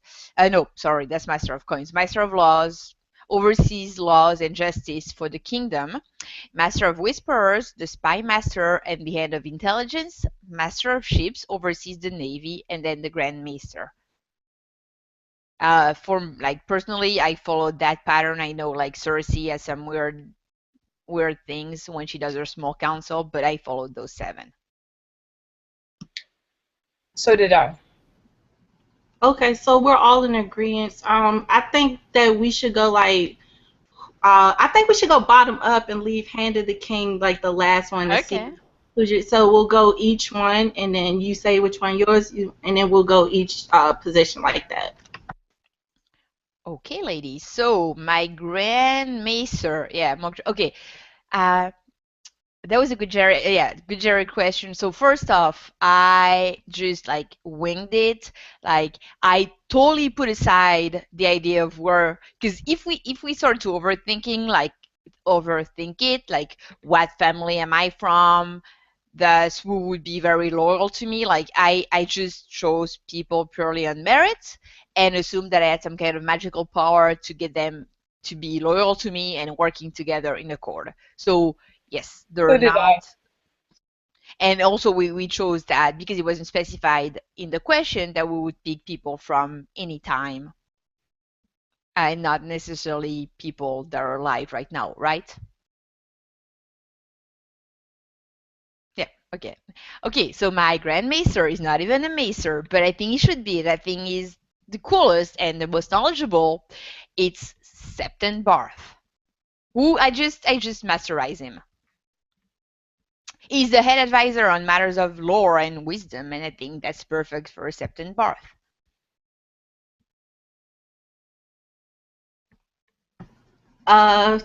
Tank, you go. Okay, so my Grand Maester is Aemon Targaryen from The Wall. He is a Maester. I really love him. He's very wise, but very honorable. Gives really good advice, and he's one of the characters that I've always really loved. So I think he would be a great Grand Maester. Yeah, I love Mace Raymond too. He's one of my favorite characters. He refused that position at some point because he thought that would bring him too close to power and could start a civil war. So, but yeah, no, great choice, Tinker. And I am starting to know you ladies a little too well because I knew someone was going to say Aemon, and I knew someone was going to say Sep Bar with the Dragon Maester. That's what I think of him as.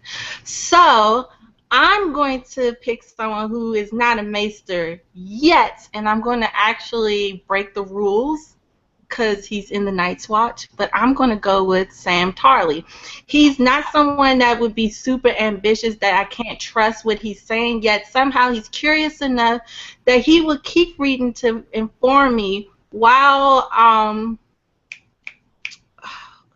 also being able to stand up to me and give me counsel without it being something that he's afraid to talk to me, because I really want my small counsel to be someone who I can trust also, but someone that can talk to me, like kind of how like Davos is to Stannis, where he respects him, but he still lets it be known exactly what he's feeling in a respectful way. So for that, I'm breaking the rules, and Sam will be my maester.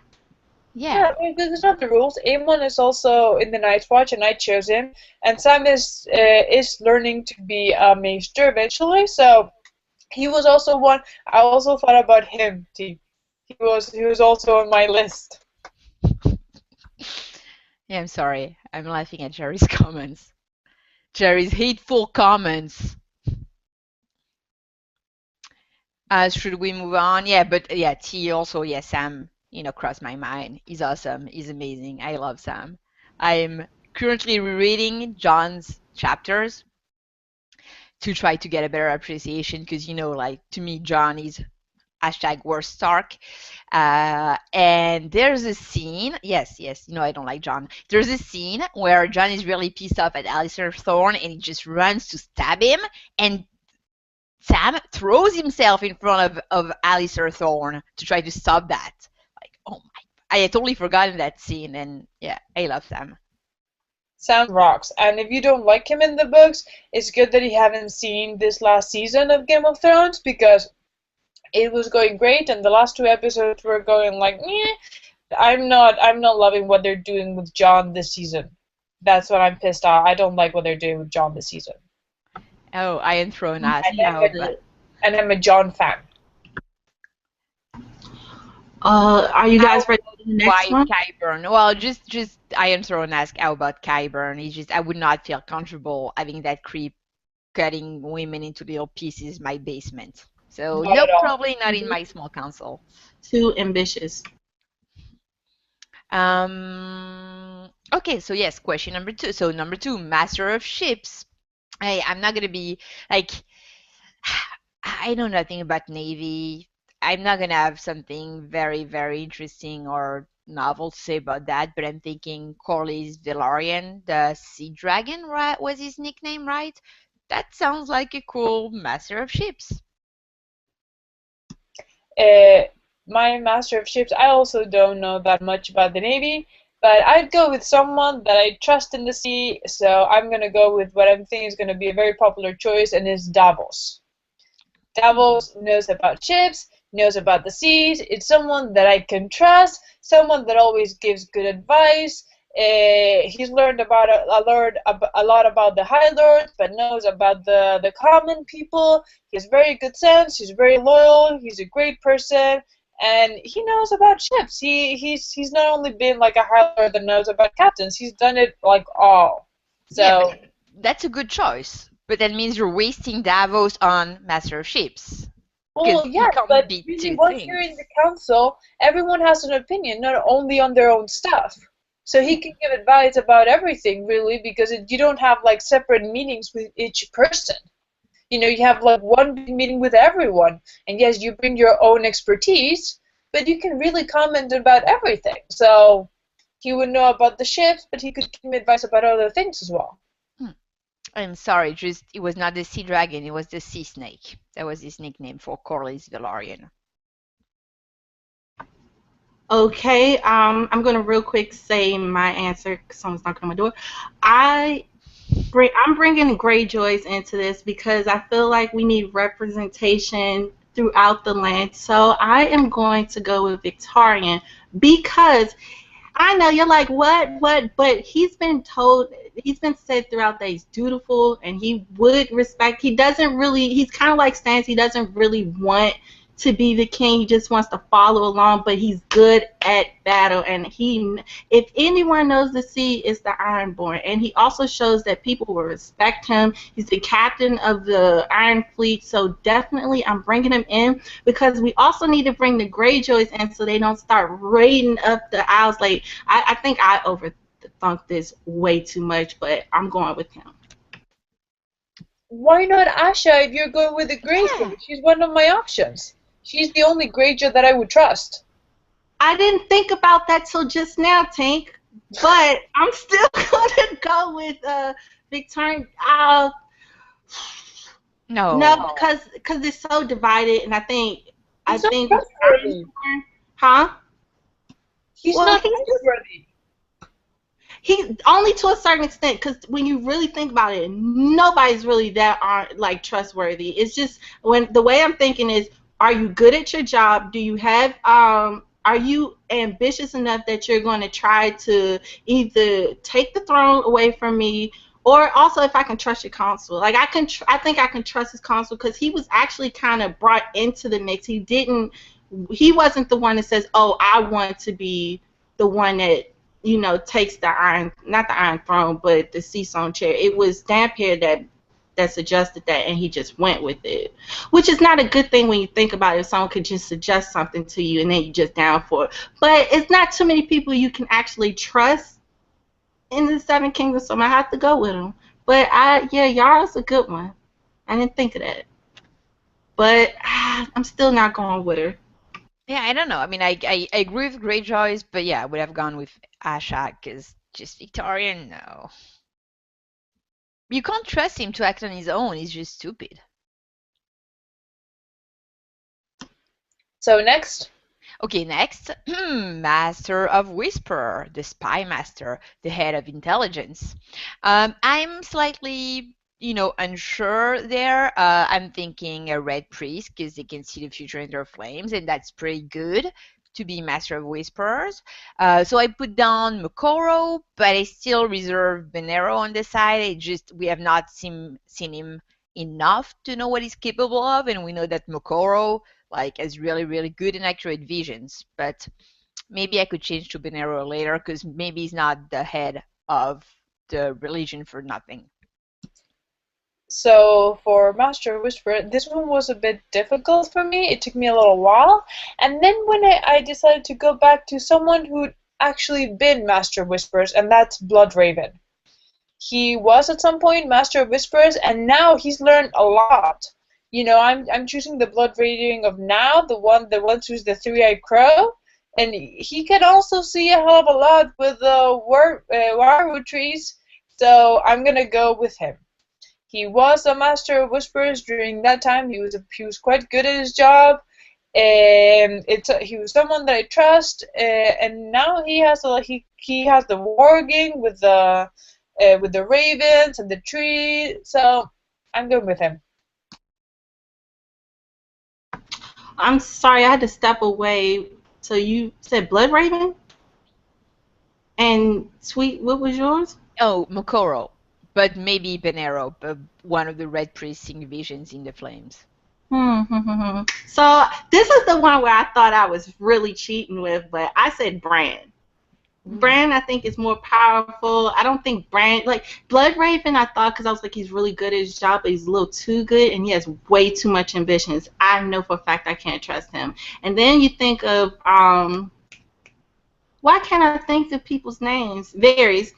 And you're like, nope, he's too ambitious. So I need someone who I don't think is that ambitious. And I know that this would probably make people think, but he's such a young kid, but he's really powerful. And I just need the whispers. I don't need anything else when it comes to Master Whisper. Just tell me what's been whispering, what's been said, and then I can move along and, you know, work it that way. But I definitely chose. Say Bran.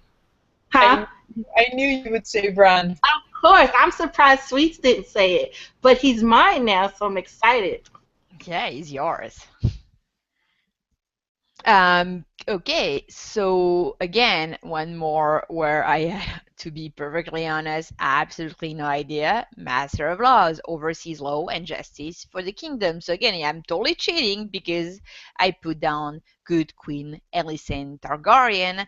Like, I think her and Viserys Targaryen, but I you know, wrote down a lot of the codex for the Seven Kingdoms when they were ruling, and that, you know, no one has done better since. So yeah, obviously I would not get a Targaryen as my Master of Laws, but that's what I'm going with, because, you know, they did write some basic law of governance of the Seven Kingdoms that Aegon had not written. They codified a lot of things, and so I think they would be qualified for the job. So this one is, I think it's gonna surprise people, the one that I chose. But Master of Laws, I think, has to be someone who has a very good sense of justice, even if they're a bit strict. So I'm gonna go with Stannis Baratheon.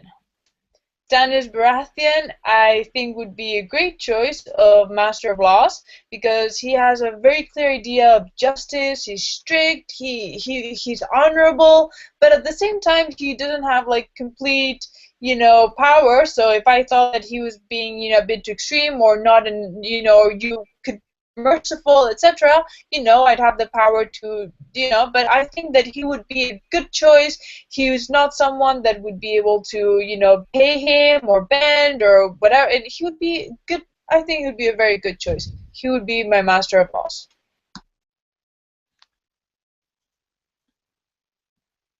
I agree on you for your sense of justice. Like, it also crossed my mind, but I was like, who is known to have written laws that, you know, change things? And but good choice. It is. I love that you guys picked two people that's on my council, but for different reasons. I thought I was really striking gold with the good queen, but damn it, Sweets, you tried to take her away from me. We're on Master at Law, right? Mm-mm. And I'm sorry, I actually got to look back to see who I chose, which is kind of silly. Master at Law, I picked Ned Stark.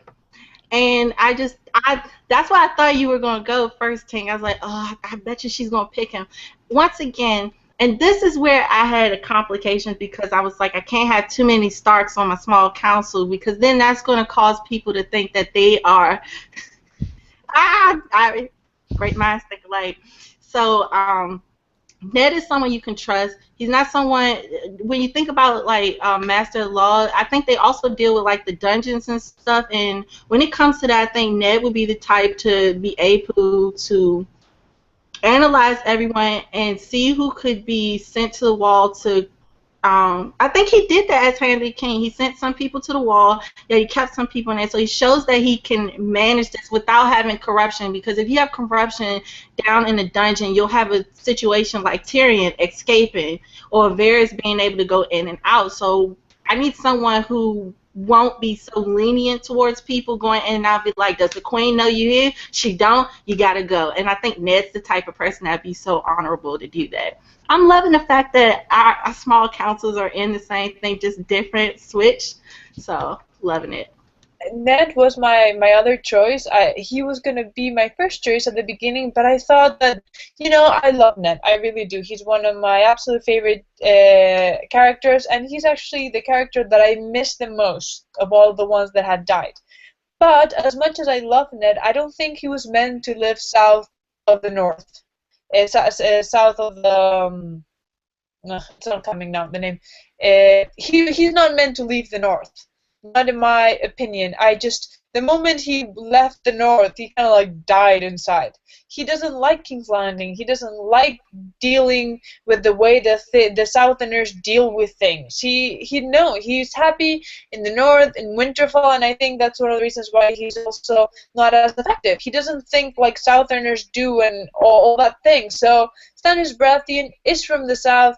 He was born in all the middle of all that nonsense and stuff. So he, I chose Stannis Baratheon over Ned Stark because of that. No, that's actually a really good point that makes me pause. But I think Ned would be honorable enough that I get what you're saying because of the Southern Lords. I'm looking more at the fact that I know that I can trust him with the job that I tell him to do, and that he will do it.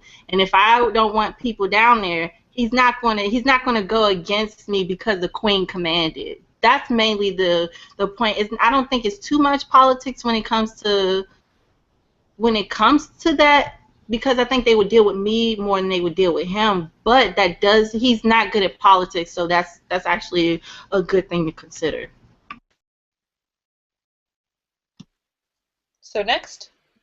Okay. Excuse me. No, I'm not muted. That's good. Next is Master of Coin, head of the Treasury and Finance of the Kingdom.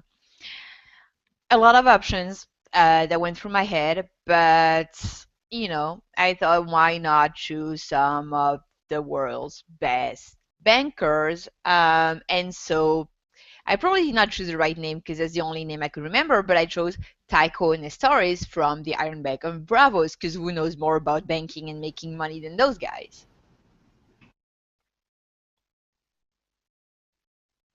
You want to go, T? I saw that you, literally unmuted yourself and nearly...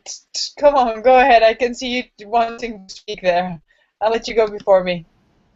No, I'm just saying, it's crazy because I knew she was going. I was like, Iron Bank. So I love it. I love the fact that I'm guessing some of these things. I went with Tyrion Lannister.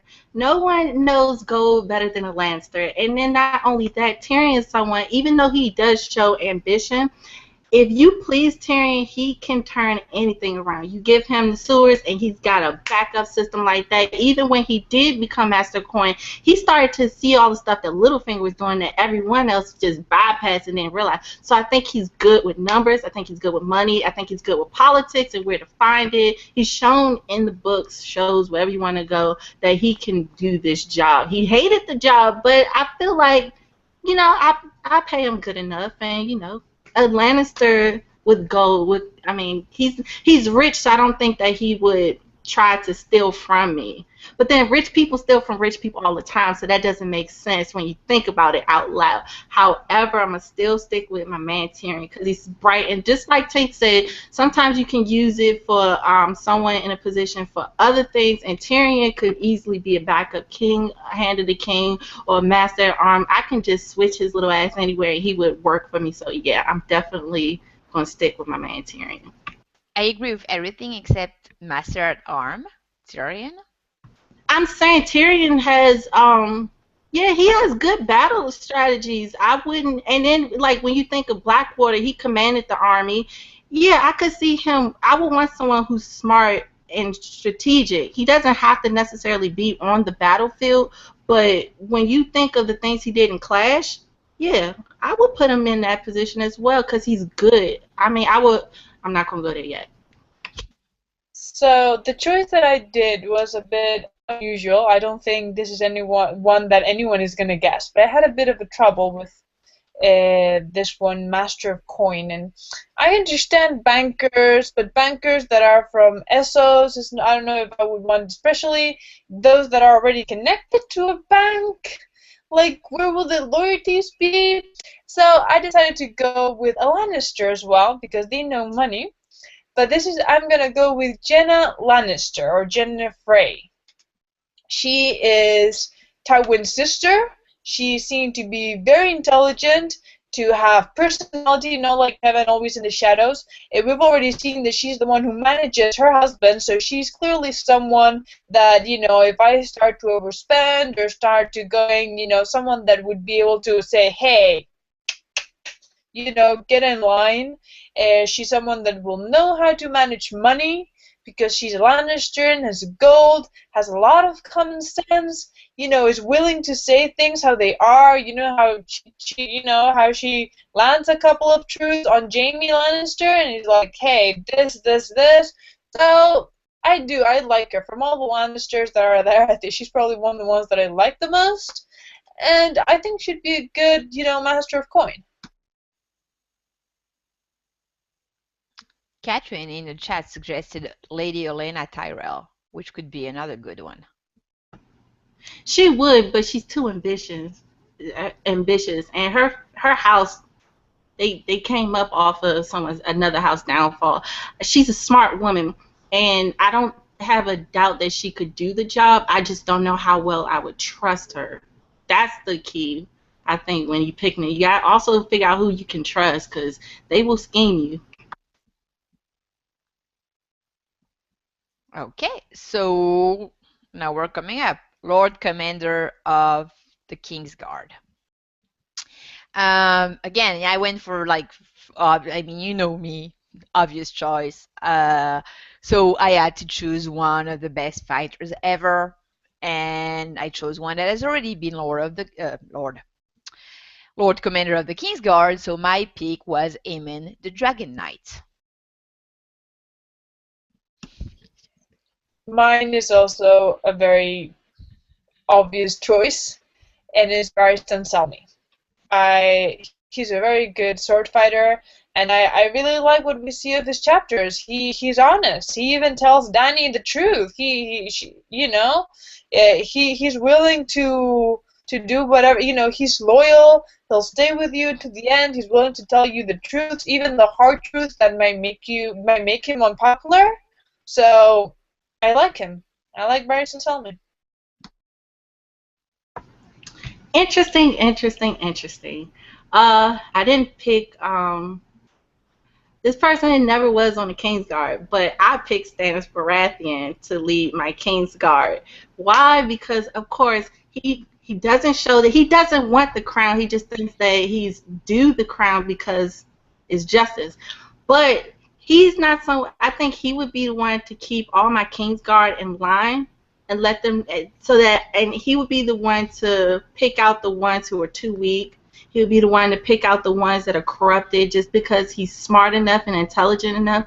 And once again, I can use him when it comes to strategy as far as with the battles going on, with how to negotiate with it. Like, I can move him around, but because it's my Kingsguard and these are the people protecting me, I need a leader who I know will get everyone in line and do the job that needs to be done. So therefore, Stannis is definitely going to be my man to handle that. Yeah, there are a lot of people voting for Brienne, and I don't know. I'm sorry. Go ahead. No. I was just I won't say it aloud just to piss Jerry off, but I know if he's still here. Brienne.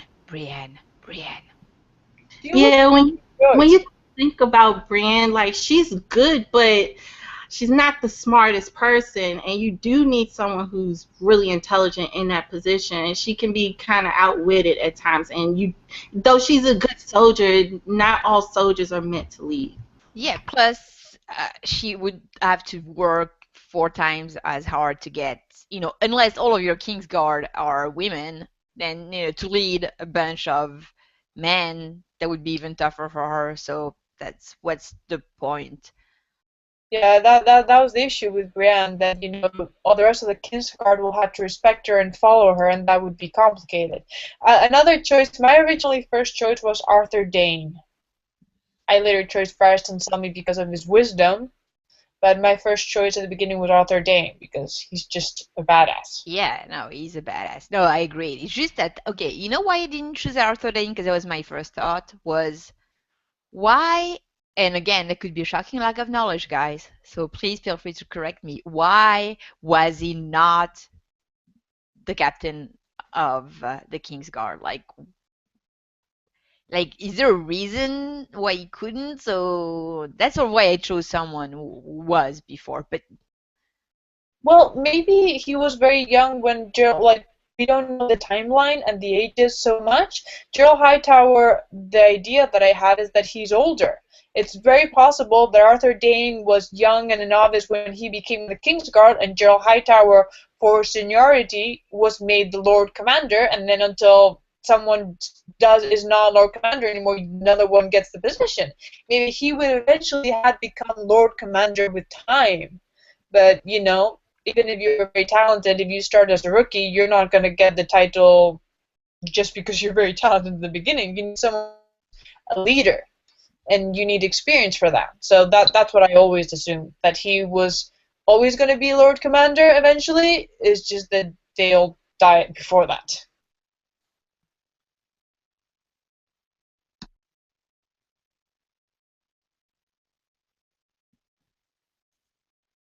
do we move on? Oh, yeah, okay, we're moving on to the next question. Yes, yes. You know you could announce it in case I'm just like staring at the live chat. Okay. I don't know the order. Like I did the order like complete mess. So I have absolutely no order for mine. Well, we You only have organize one one. left.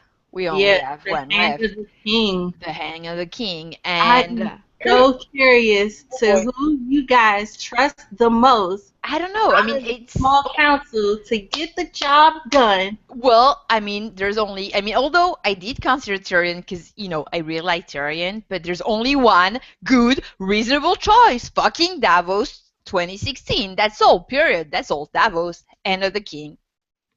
And I don't think James can disagree with me, although I know he's not watching us live today, because otherwise he would be cheering in the live chat.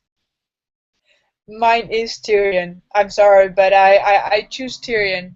I think that, you know, I really like Davos, which is why I got him as Master of Ships, and, you know, to have him there for my advice. But I don't think sometimes he's a sneaky. I think that sometimes to be Hand of the King, sometimes you have to, you know, have to be able to really see the really sneaky, you know, very that other side that is not so kind, that is not so good. And I think Tyrion is capable of, you know, because of his experience, everything that he's learned from his father. I think that, you know, before he went all, you know, broke to pieces after Jaime Lannister's reveal, you know, when he's Hand of the King, he's able to outsmart Cersei, he's able to manage Joffrey, he's got all of that, he's intelligent, he's very clever, people underestimate him because he's a dwarf. And yeah, just Tyrion. Tyrion is my hand. You guys made good hands at kings because I can definitely trust Davos in that position. I can definitely see myself trusting Tyrion in that position. But I'm going to go back in history and go back to the good king, which would be his most trusted advisor, which would be the good queen, Allison, something Targaryen. I think that she was the. If you think of the good king, and he had this long reign, and in the text they said that he always that she was like his most trusted advisor, and you saw that she was the one that get rid of the first night, I think, where lords could rape women of their choosing, and all the other terrible stuff. And then you also did she give the gift to the men in the Night's Watch? So Yeah. I mean, even though that wasn't really a smart thing, but you can see that she thinks of everyone, and the fact that she was helping the good king, and they had this long reign where everything was good. That I'm gonna have to go with her to be my trusted ally. Of course, you need a woman to basically do a man's job in this world because we think straight and clearly, and we don't think with our toys down there. We think about all the houses, the politics, the lives that start. Because we're nurturers as well, but we're also smart and we can think through things and we can multitask. I just think that also when you think about it, it's so many women that actually run these houses, but a man is basically the forefront of the house. But it's usually a lot of the women that are playing the games and actually getting things done. I was going to put Catelyn Stark in there, but I could not have too many Starks.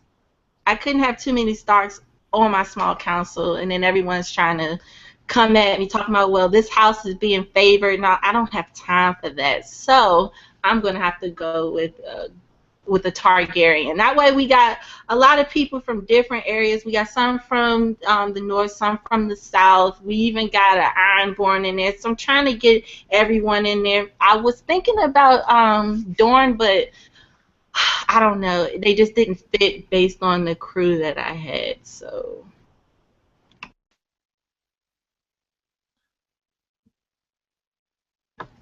yeah, that's my small council, guys. Yeah, we've done all of them, right? We've done all the positions. Yes, we have. Yes, we have. And I was lost again in the chats about that was apparently everybody's favorite question because they've been arguing over it. It is a very interesting question. Yeah, but also in the chat, I said I was going to pick her. I didn't pick her. I get that she turned into Lady Stoneheart. I get that, you know, duh. But I was considering a woman for the Hand of the King just because I think most of the women in the series play key roles and actually make the biggest moves. I mean, I didn't say Cersei, okay? Yeah, who would have Cersei as anything in the small council? No, but yeah, like you said, you know, after the war for the Dawn, if we plan a big reconciliation plan with the undead and try to work together, Catelyn could be master of the undead. That would work. Do we really want her to be master of the undead? Because she's like on a revenge thing. So, yeah, I don't know. I don't know how to think about it. Who would be the master of the undead? It wouldn't be someone who's vengeful. It can't. Oh, yeah, I'm in favor of her crusade. Well, that's because she's killing Freys. But I mean, so yeah, I could see that. But when you think about all the other stuff, like she's also putting Brienne in a situation, and it's kind of like, how can you really be mad at her? Because she does have to survive, but she is helping your kids. So it's kind of like once you get that rage going, I don't see Lady Stoneheart getting past that, taking you in that evil smile. I don't know. That's interesting to think who would be the master of the dead. I don't know, but Iontrone said King's Justice, Lady Stoneheart. That would work fine. Who would be the worst? What would be the worst Kingsguard? I think that. I mean, not Kingsguard, but small council. That would be interesting. Cersei would probably be Hand of the King. Littlefinger would go back to being Master of Coin. Cersei would suck as Master of Whispers. Walter Frey would be Masters of Ship or Master of Law. Of Coins. I mean, that's yeah. Euron Greyjoy as Master of Ships. And this is fucked up. Jamie as Jamie as the Kingsguard. He's not that bad.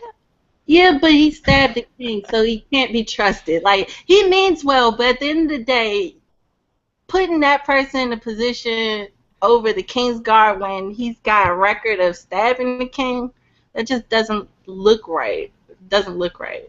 Besides, he's all for his sister, so I don't know. I don't know. The version of the last books, Jamie is a very different Jamie.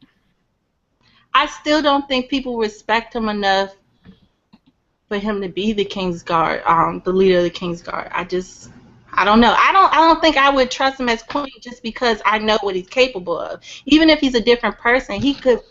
I don't know if I would trust him to be close to my council. Black Walter Frey as the Lord would be the worst Lord Commander of the Kingsguard. You're muted. Yeah, I know, because I was He's laughing. really bad when you think about it. I mean, he's not okay. Like Jaime is not the best Lord Commander of the Kingsguard, but he's definitely not on the worst council possible. Right, No. but if you put Cersei as the Kingsguard and not the Kingsguard, but you put Cersei as the Hand of the King and him as Hand of the Kingsguard, then yeah, that's trouble. I put her as Master of Whisper because she would really suck at that. Like, oh god, she would be so bad at that. I don't. Intelligence, not her strong suit. But Put at Hand of the King, come on, she's a disaster. We saw her the few months that she was a regent. Look at the disaster of the choices that she made. She armed the faith again. She burned down the Tower of the Hand.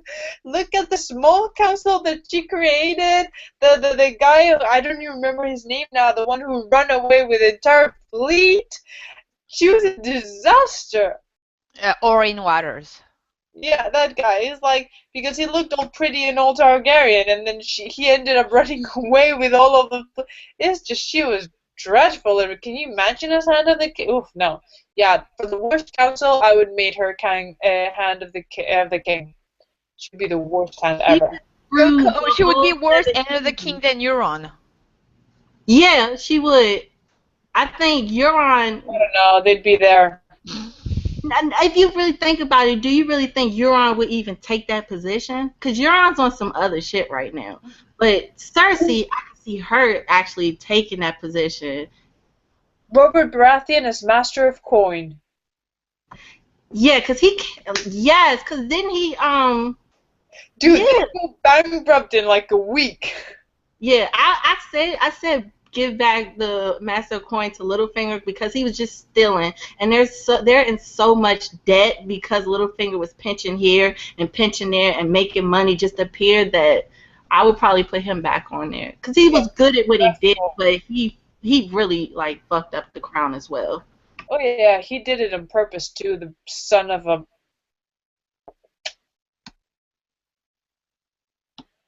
So I think we've answered all the questions now, yeah, right? Yes. This Yes. was good. This has been fun. Thank you, ladies. Thank you, all of you wonderful people watching us, and for making me laugh a lot looking at the live chat. Yeah, the chat has been fun. Hey, we've gone for 2 hours now, and I thought that it was supposed to be a shorter one. Yeah, it was supposed to be a short one. I'm not, but I wasn't sure we were even going to be able to do 2 hours. But once the three of us get together and we start clashing, I think our original thought we have to go back because it's like, Tweets did make that point. That makes sense. And then you're like, Tink, why would you make that point? Because then it's like, I need to go back and think about it. So it's always a good time when we clash it out. And also, I really want to know everyone. So when the video comes out, I really want people to write down who would be their best small council and who would they choose to be their worst small council. Yeah, so definitely. Yeah, I definitely want to see if we were all kind of on the same link. Are we off? Like, I really want to know how twisted some people can be with how bad your small council can be. Oh, I think it can be pretty twisted. Yes, that's a wonderful idea, Tia. I trust you guys. Ooh, Ramsay Bolton as Master of Laws. Oh, don't. You'll write it down. Like you start with the comment, Tinker, and write down your worst small council. Tink, you are very twisted. Very, very twisted. Everyone would be flayed if he had that. Yeah, or Ramsay Bolton, King's Justice. He freaks me out. I can't with that guy. Yeah, he has to die this Sunday. No TV talk show. The TV show talk. Like I know some people wanna watch the show, and I wanna be able to tell them, you can watch that video and know that you won't be spoiled. I mean, I've been spoiled. Like at that point, I don't care. This is just my hopes and my desires because I just want him dead. Like I want him to die. Book, show, everywhere. Ramsay Bolton needs to die. Ramsay Bolton needs to die. He does. Okay, ladies, anything else you want to talk about before we sign off? I'll just make quick announcements. Like we said earlier, July 16th, we are doing our Clash of Queens. It's going to be themed from now on. So this theme for next month is going to be versus who is better, and next month it will be a completely different thing. So definitely check out that. Also, I'm making more videos now, so definitely check out my channel. I have an Arya video out, and I definitely have a Euron Forsaken video out, and I don't know if I'm gonna be able to do one tomorrow, but you look out for another one as well. Tink always has great videos. She does the shows. I think she's doing other TV shows. She's definitely doing movies and reviews. And Sweets, you already know she does.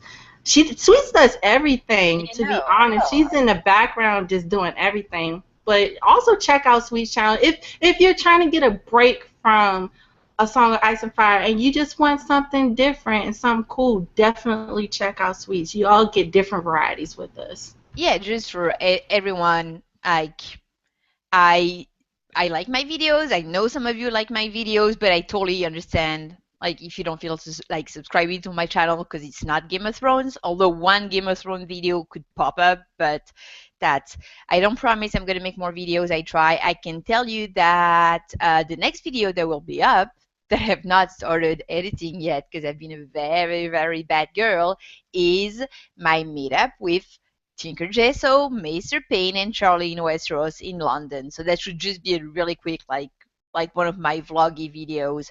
And then I have no idea what I'll do next. But you know, like I like making videos on my channel once in a while on a different topic. But it's true what T said. Like I'm really concentrating a lot of my energy.